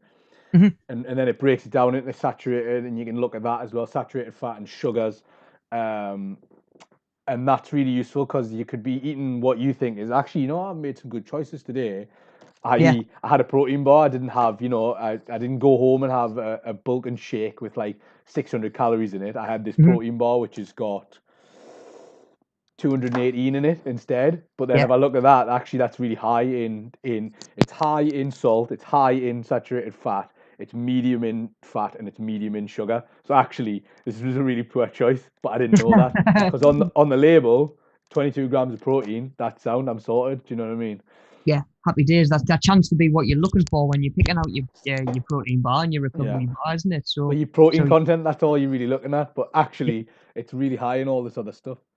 I'm still gonna eat it, by the way, just so you know. Oh yeah, enjoy it, mate. Enjoy it, And that's what I'm saying. Like, why would we educate ourselves to the point where we could have a little bit more flexibility with our nutrition, but then, like I say, box ourselves in and say, oh, do you know what? I'm never gonna have that. Well, you'll not eat anything as well. Restriction on yourself. You'll never eat again if you think, right, I'm not having this. But like I was saying with the food diary stuff, it's useful because I a lot of the time get it in my head, right? If I eat this, and this, I've hit everything, I'm sorted.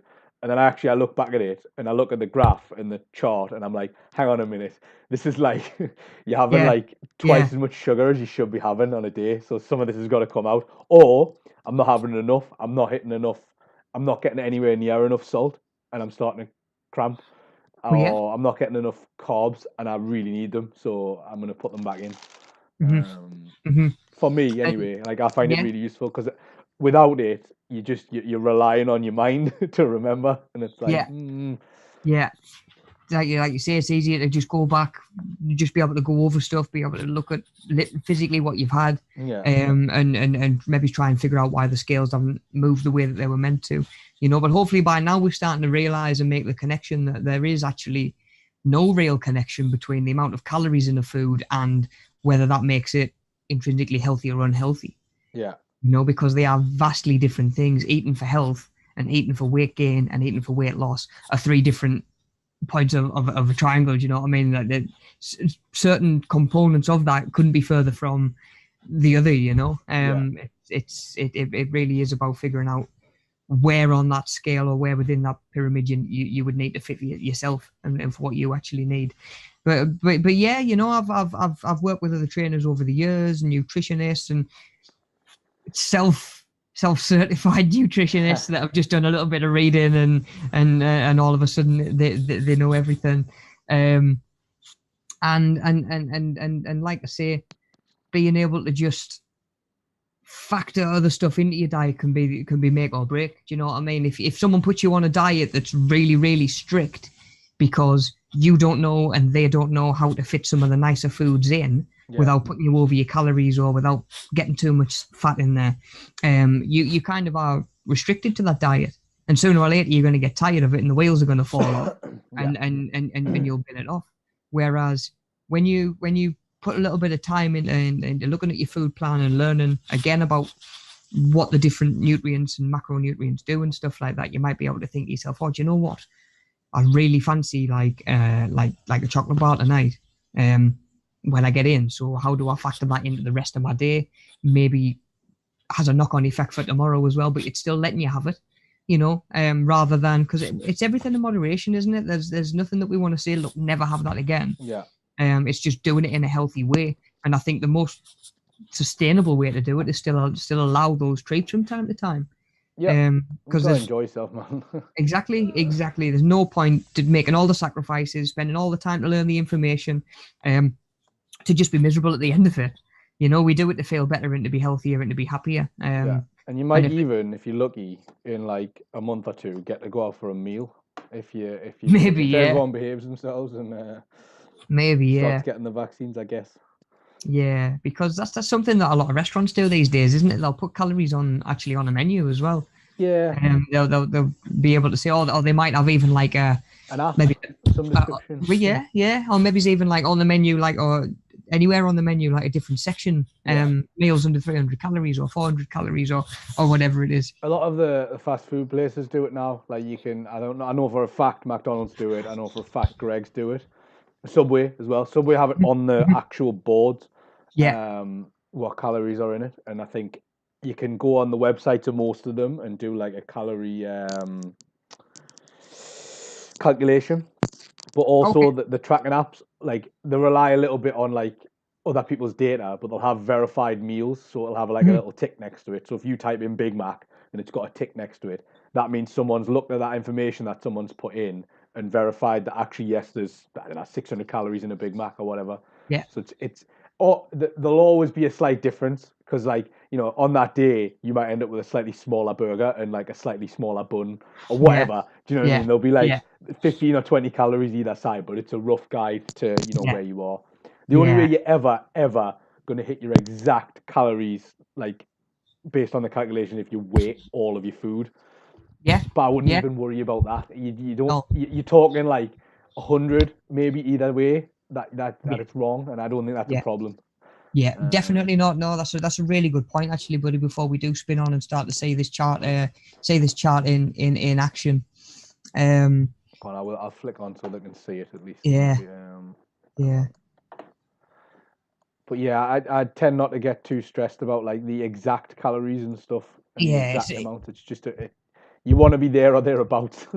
Well, it's pretty much impossible to calculate exactly calories out as well. Calories burned. You know, how many calories have you burned when you've been for a run? Have you been to the gym and it's told you, oh, you've done 450 calories? That's a guess. Like that's an estimate. You know, it's a programmed estimate that'll take certain things into account, but there's no way it's ever going to be bang on. Yeah, even your heart rate monitors, like you know, you can have a really expensive heart rate monitor, and then you can have a really cheap one. I mean, this watch costs 30 quid. The accuracy of the heart rate monitor on it's probably not very good. So and that's basically, you know, as well as the steps and the information I put in terms of weight and height and age, that's given me an estimate of calories out. Does. Yeah. And it's an estimate. So I don't get too wrapped up in it, you know. Yeah. And no matter how much we focus and how much we try to control food coming in, we're never going to know calorie for calorie. No. And like you say, buddy, that's not the end of the world. The thing that I find is even before we're even hitting calories, or even before we've even figured out how many calories we even need, just being conscious of what's going in can start to make a difference. You know, stuff that you're thinking you are going to have to track, or you are going to have to write down, or just little changes that you are making. That's enough to kick process to inspire some progress. You know, you don't need to know calorie for calorie. What you do need to be doing is being a little bit more mindful of the food that's going in your body, and they tend to just go hand in hand.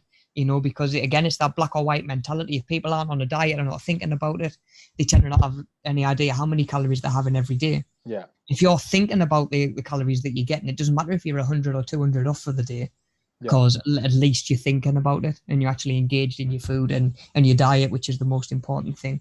But that's a really good point, mate. Right, let's spin on, and I know you're already ahead of us. We've got that. So we've got fruit and fiber. On paper, you know, a really healthy breakfast, probably one of the healthier choices you could go for breakfast. I mean, 2 things that your body actually needs is literally the title of what it is that you're going to be eating. Yeah. You know, fruit, good for you. Got a lot of fiber in, really.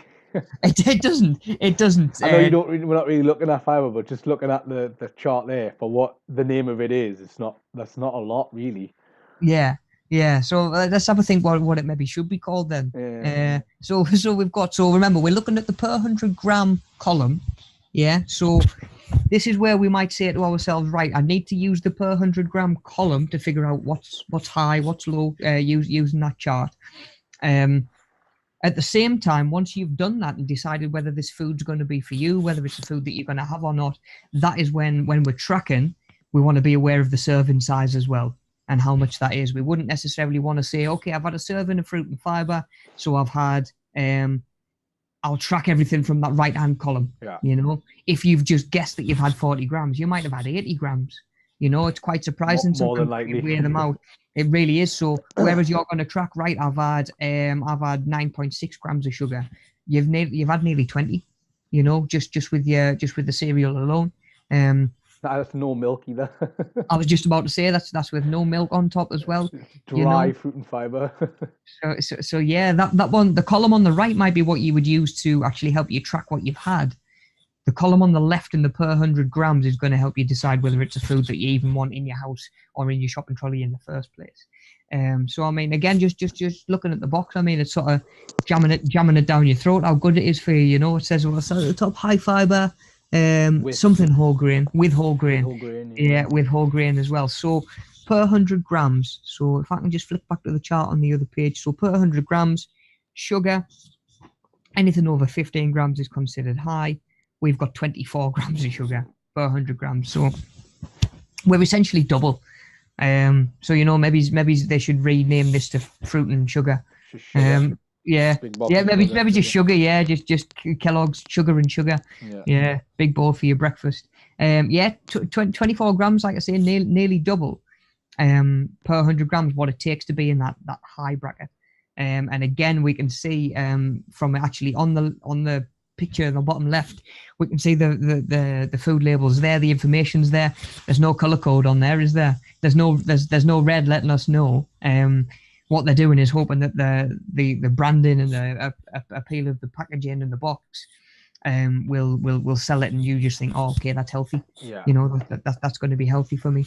And again, you might actually be eating closer to 100 grams with each sitting as well. Yeah. You know, which is really easy to get into. So what about fat? So anything over 20 is high, between 3 and 20 is medium. So fat, anything over 3. So yeah, fat, we're still in the medium. Yeah. You know, we're still in the medium bracket, albeit at the lower end.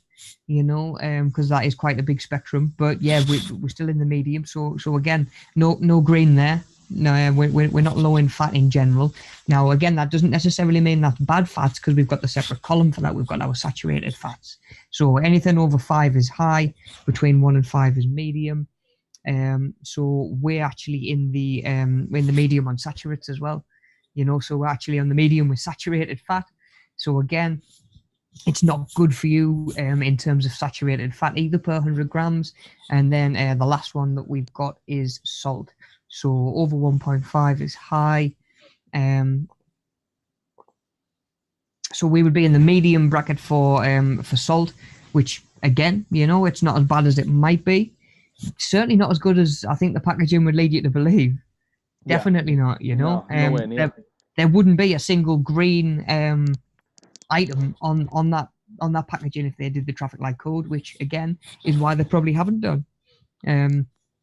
You know, so that's definitely to watch out for. Whereas if you were looking for a healthier breakfast, or maybe it's just a breakfast, maybe you're not used to eating breakfast, and you're going to say, right, I'm going to try and get a breakfast in from now on. That's where I'm going to start. You might be tempted to go out and pick up something like that, you know. And again, it's without the color code on the box and without the color code in front of you on that chart to use. You're just looking at numbers, really. And it's a case of figuring out what's what. Is there any space for it in your diet? I think it's really hard to do without that chart. So that's a bit of an eye opener, that one, to say that's a healthy breakfast. Mm-hmm. And of course, just like your protein bar as well, bud. Yeah. So if we can spin on the next, bar's actually got more fiber in than that. Has it? Yeah. Yeah. And there you go.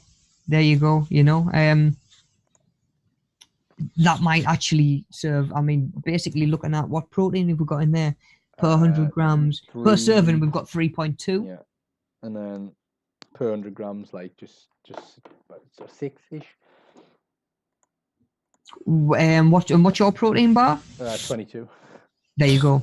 There you go. So, you know, that again, that protein bar isn't as good as it might be or potentially could be. That might actually serve as a better breakfast than Yeah, this. possibly. Do you know what I mean? Because at least you're getting your protein in there as well. Depends on what you've been doing, I suppose, because you will Yeah. get it from the milk as well. If you have Yeah. cow's milk, you will get a Yeah. sizable amount of protein, even from Yeah. semi-skimmed. So Yeah. Of course, again, it comes back to what your day looks like. How much energy do you need? How much are you planning on spending? And that's why there's so many different variables and stuff that we've got to consider. There's no one size fits all option. Because let's be honest, if there was one diet and one training plan that worked for everybody, we'd all just be doing the same thing, yep. wouldn't we? Really, you know? And of course, it's just not possible. Okay then. So we've got a packet of crisps or bubble chips. That aren't necessarily looking as though they're not being forced down our throat as sort of like a healthy option. Yeah. I wouldn't say looking at the packaging, you know. I wouldn't say there's anything on there that screams "pick me, I'm a healthy option." But again, we've got the chart on there that we can use. So for sugars, we've got we've got per 100 grams 0.8. So sugar. I mean, yeah, you would expect sugar to be quite low in a packet of crisps as well. But again, coming back to what Gaz was saying earlier on, you know, even in lasagna and bolognese sauces and stuff like that, it's surprising where they will sneak sugar in. It really is, just to help stuff be a little bit more palatable. And again, of course, if they get flavour from a load of sugars, it's easy to say, oh, we're low fat, pick us, you know, sort of thing. Okay, so that was sugar. Where are we at with fat? So fat, we've got 32 grams per 100 grams. So fat, we're like well over, aren't we? Yep. Fat, we're well over. Yeah, we're definitely getting enough fat in there. So what would we have there? So we'd have a green for the sugar. Yep. Then we'd have a red for our fat. Saturated fats, we've got where we are saturated fats 3.1. So again, we'd fall into the medium bracket. So we've got a green, a red, and a yellow there, and then salt. Pretty much always going to be high with your crisps or stuff like that. And we've got 1.8, which is again high, you know. So we've got two reds, a green, and an orange on there as well, you know, which, you know, it pretty much says to me why there's no color code already on the item itself. Yeah. But again, this isn't necessarily being thrown at us as a healthy product. Yeah. Whereas if we spin on to the next slide and we look at pop chips, we can see again, I think these pop chips are branded as a little bit more being a healthier option, you know, even just in like sort of the colors that they use, some of the terminology that they use. We can even see on the back packaging there, about halfway down, it says 40% upwards of 40% less fat per 17 serving. Yeah. You know, potentially compared to other potato chips, you know, so that's saying, look, we're a better option in terms of fat. So let's start to break it down and see if it's better elsewhere. So sugar, we've got 4 grams of sugar. So although we're still in the low category, we're getting up there, you know. We're on double the amount of sugar compared to the last ones, you know, which is again potentially where some of that extra flavor is coming from, if not the fats. Yeah. You know, you're lower in fat. Excellent. But you've replaced a certain portion of that just with sugars. Yeah. Okay, so saturated fats. We've got 2 grams, so we're still in the medium column again. You know, so we're still in the medium column there. Overall fat as well, still in medium. Yes, yeah, not normal fat. Yeah, we would be, yeah. Grams. Yeah, but we're getting up there again, aren't we? You know, we're quite high. So again, we're just sneaking into that. So the green, medium, so it's like low, medium at the minute. Yeah, yes, but even that, the category that they're shouting about being better than, or better in, you know, the fat column, they're better than the last ones that we looked at, but they're still knocking on being high in fat overall. Yeah, And the worry is that, you know, you buy a big bag of something like this and you just eat a lot because you think, Well, I oh, well, was the just better, the about to better for you. mention that as well. Yeah, yeah. This pack contains 6 servings Yeah. of 17 grams. No, it doesn't. 17 grams No, is not it a doesn't. serving.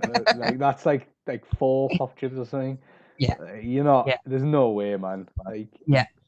And again, being aware of that when you come to tracking your food, when you've got share bags of crisps and you know, they're getting eaten.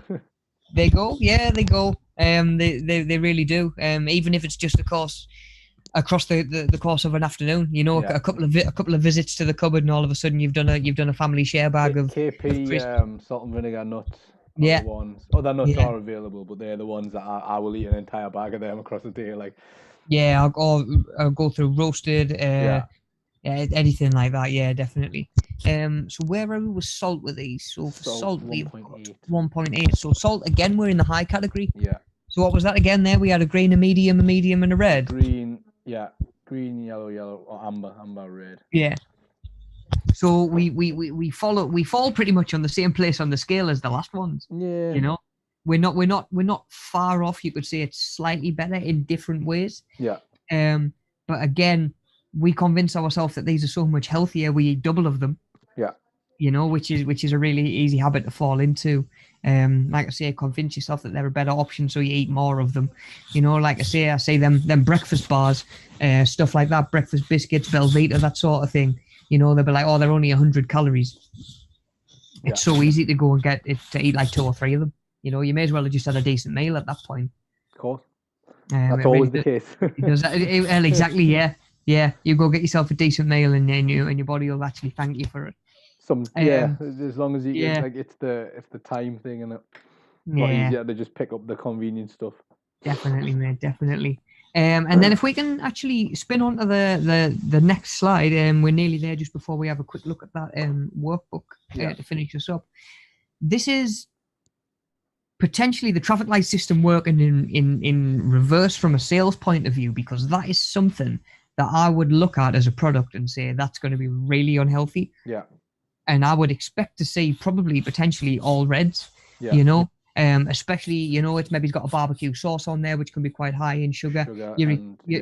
You're expecting fats and salt from that sort of meal, definitely. So I think they've done themselves a favour by saying, look, we're going to hold our hands up and say fat's quite high. But, you know, saturates, we actually fall into the low category, just. But and sugars and salt are medium. So they actually, in my opinion, I think we stop people assuming the worst about the full pack as well, right? Like what they've given you there. So each pack 371 grams, and that's the full amount. Yeah. So you don't have to do any.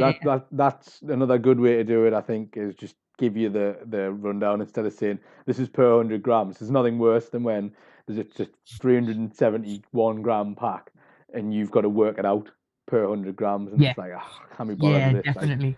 I just want to be told what's in it.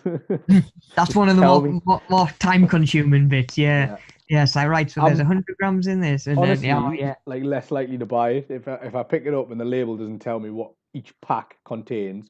The full pack, I'm like, I'm not getting it because I can't be bothered to work it out. So that's off the menu now. Done. Yeah, just because, and you'll realize when you do start tracking foods and keeping the food diary or whatever, there will be stuff that just write themselves clean out your diary. Just because there's so much of a nightmare and just hassle, you know. And I think that points us in the direction of what we should be doing anyway, and it's just picking cleaner foods that we actually know what's in it. Yeah, and you can scan your barcodes as well.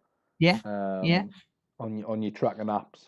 Yeah, which is quite useful. Definitely. So there are different ways to do it, and again, it comes down to how much effort is it going to take.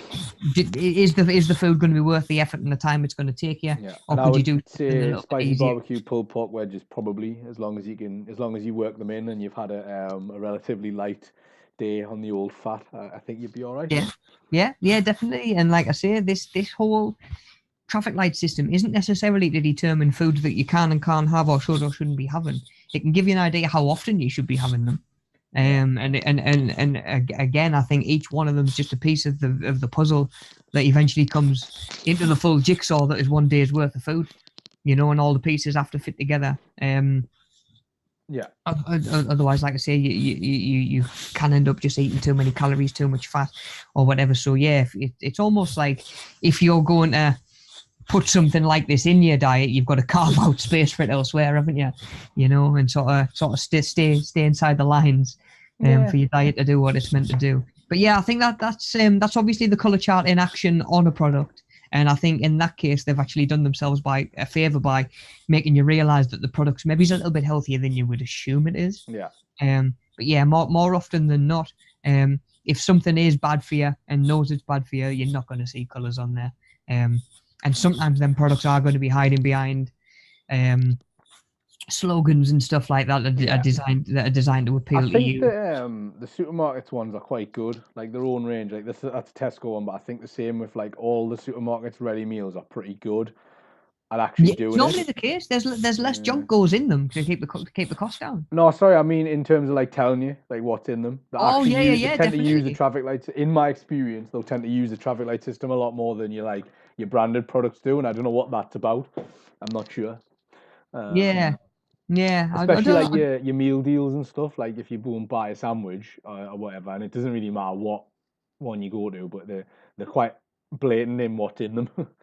Yeah, yeah. There's no messing about. It could be a trust thing. Do you know what I mean? It could be Mm, just like an openness policy. Look, you're shopping in our stores. Or you have the information that you can have about your food. You know, because there's definitely there's transparency, isn't there? mm, You know, at the end of the day, and I think certainly the more people are cottoning onto it, I think the less transparent companies are. It's easy to just assume the worst. yeah, You know, so there might be a little bit of that in there, especially when it comes to stuff like I say, like sandwiches, like certain meals like this that normally you might convince yourself that you shouldn't have, or that yeah. everything would be red. Whereas, like I say, if they say, look, there's a red category on there, and there's a green, and there's another green, and then there's a medium, yeah, easier to find. Either like it's easier to talk yourself into having it, isn't it? Definitely. I You know? think I'd slightly tangent like, but in terms of there's that Amazon shop just launched in the UK where it's all like wireless.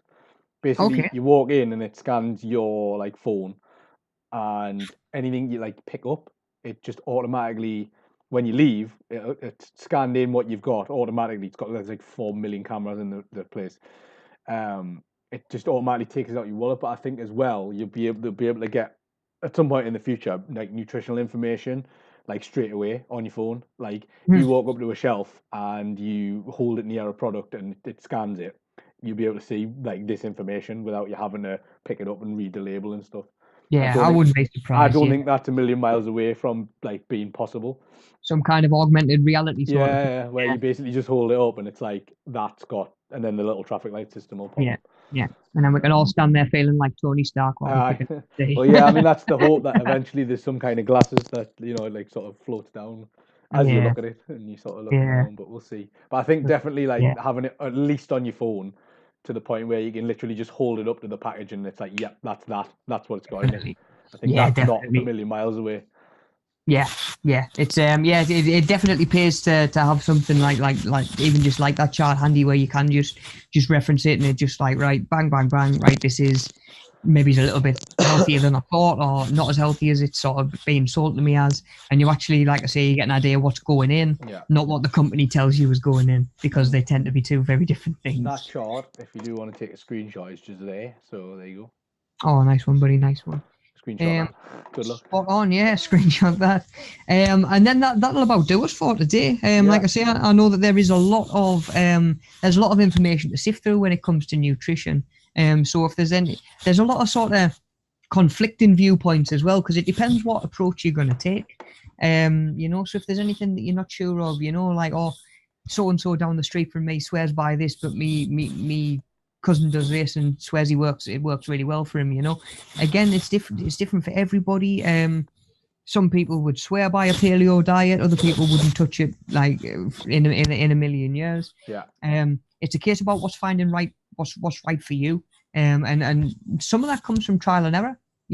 Some of it comes from trial and error. Either like I say, you don't see the results that you'd like, or you maybe feel your energy levels drop off, or you're getting too much sugar in your wired and you kind of sit still. Maybe Yeah. it's all just trial and error. Which is why, like I say, a good multivitamin can help sort of bridge the gap. But ideally, we want it all coming from our food, because at the end of the day, anything that's sold as a supplement, be it carbohydrate powder, protein powder, omega-3 fats, anything like that, even a multivitamin, it's called a supplement because it's there to supplement a diet that is deficient in it. So, of course, the best solution is to have a diet that's got all of these things in, which is where just a little bit of work, a little bit of time, a decent amount of effort, and a good amount of accountability comes in. But at the end of the day, nobody can do it for you. I always say to the guys in our drop-ins, I'm there to give advice. I can guide, I can give you all the information, but nobody can eat the food for you. Nobody can do the hard yards. Put the donuts back on the shelf and go and pick up some beef jerky or something like that. There's different ways to do it, and of course there's no. It's a shame that there's no way to just say, right, go away and do this and it'll work. Yeah. But it is trial and error. What do you find hard? Where are you slipping up? How can you make sure you don't slip up at that point next week? How can we put things in place? Are you finding that you are always sort of, are you a snacker? Are you a grazer? Are you grazing on like stuff in the cupboards throughout the day? If that's the case and that's a hard habit to break, for example, can you just make sure that you've got some healthier snacks available? Then you don't need to deal with the habit of eating and snacking. You can just maybe get some better, more nutrient dense food in there that might fill you up a little bit more and keep you off the junk until your next planned meal. Yeah, cool. But like I say, there's a lot of different ways you can do it. So as always, like I say, give me a shout if there's anything that chew up or anything that you're keen to try, or just any questions. Well, I'll put the survey in there for any of that stuff as well. Excellent, buddy. Thank you very much. As well as the workout video is in the description and in the chat. Nice one, mate. Nice one. And the workbook as well. I don't know what page everyone's. What is it from? Page 9? Page 9, 10, and 11 we're doing this week, buddy. So if you don't mind, have you got that to pull it up? Just ever so quickly, mate, before we finish up. Activity 6 here. You've got a list of some of the stuff, and you just need to put them in the right category. So 9, that was page 9, just matching the list of items here into the carbs, protein, fats, vitamins, minerals. Page 10. Identify the functions of each nutrient. So it's just a little text box for you to fill in there. But Rob, you've covered all that in the video, and then there's a small quiz as well, isn't there? Yeah. On page 11. Yeah, nice one. Yeah, just to see if we've got an idea what each actual, like I say, sort of part of our food's actually doing. Yeah. Because of course that's important in figuring out what we need and when. But yeah, that should finish up that workbook for this week. So we've worked on that through the last 3 weeks. Again, if there's anything that you do need to go back and sort of go over again as you're filling them in, or maybe you just want to go back and, like I say, just sort of revise anything or sort of refresh it in your mind, by all means, come back to the sessions, watch the sessions again. I've tried to make it so the slides are quite accessible as well, so you don't really need to sit through the whole 2 hours if you're just looking for a certain slide or a certain bit of information. Yeah. So that should be easy enough for you to come back and just sort of pull off of there as well. But it's not a memory test. You don't have to do it from memory. You, like I say, you can come back and use the sessions again. And if there's anything you do get really stuck with, please, by all means, just give me a shout, and I'm happy to help with that. Like Ethan says, the link to the survey is in the description. And the chat. And the chat as well. Yeah, if you don't mind just taking 30 seconds to work through that and just fill that in. Lets us know what we're doing well, and of course your feedback's really important to us. Again, that last slide on the presentation is there to come back and just double check what work needs doing this week. That's pages 9, 10, and 11 in the How the Body Works booklet. And then there's a workout video if you're feeling particularly energetic, or again maybe something that you want to come back to when you've got a little bit more of a time to get the sweat on. This week's it's actually a resistance one, so we're using a couple of bits from around the house as well, and not just your own body weight, which is probably what a lot of us have done for the last year, if we're training in the house. And then we'll be back same time next week. Yep. Same time next week, 10 till 12. Maybe where we're going to be. Maybe if we can get away on time. We'll be 10 till 12. Well, like I say, we'll actually be looking at different components of fitness and how we test them to make sure that we're testing the right thing and making progress when we need to. Other than that, that's it from me, buddy. Have you got anything you want to add? No, that's it. We've covered it all, I think. Spot on, nice one. Sound, guys. Right, Have a good guys. week, and Yeah, speak to you take soon. it easy, stay safe, and I'll see you next Wednesday then.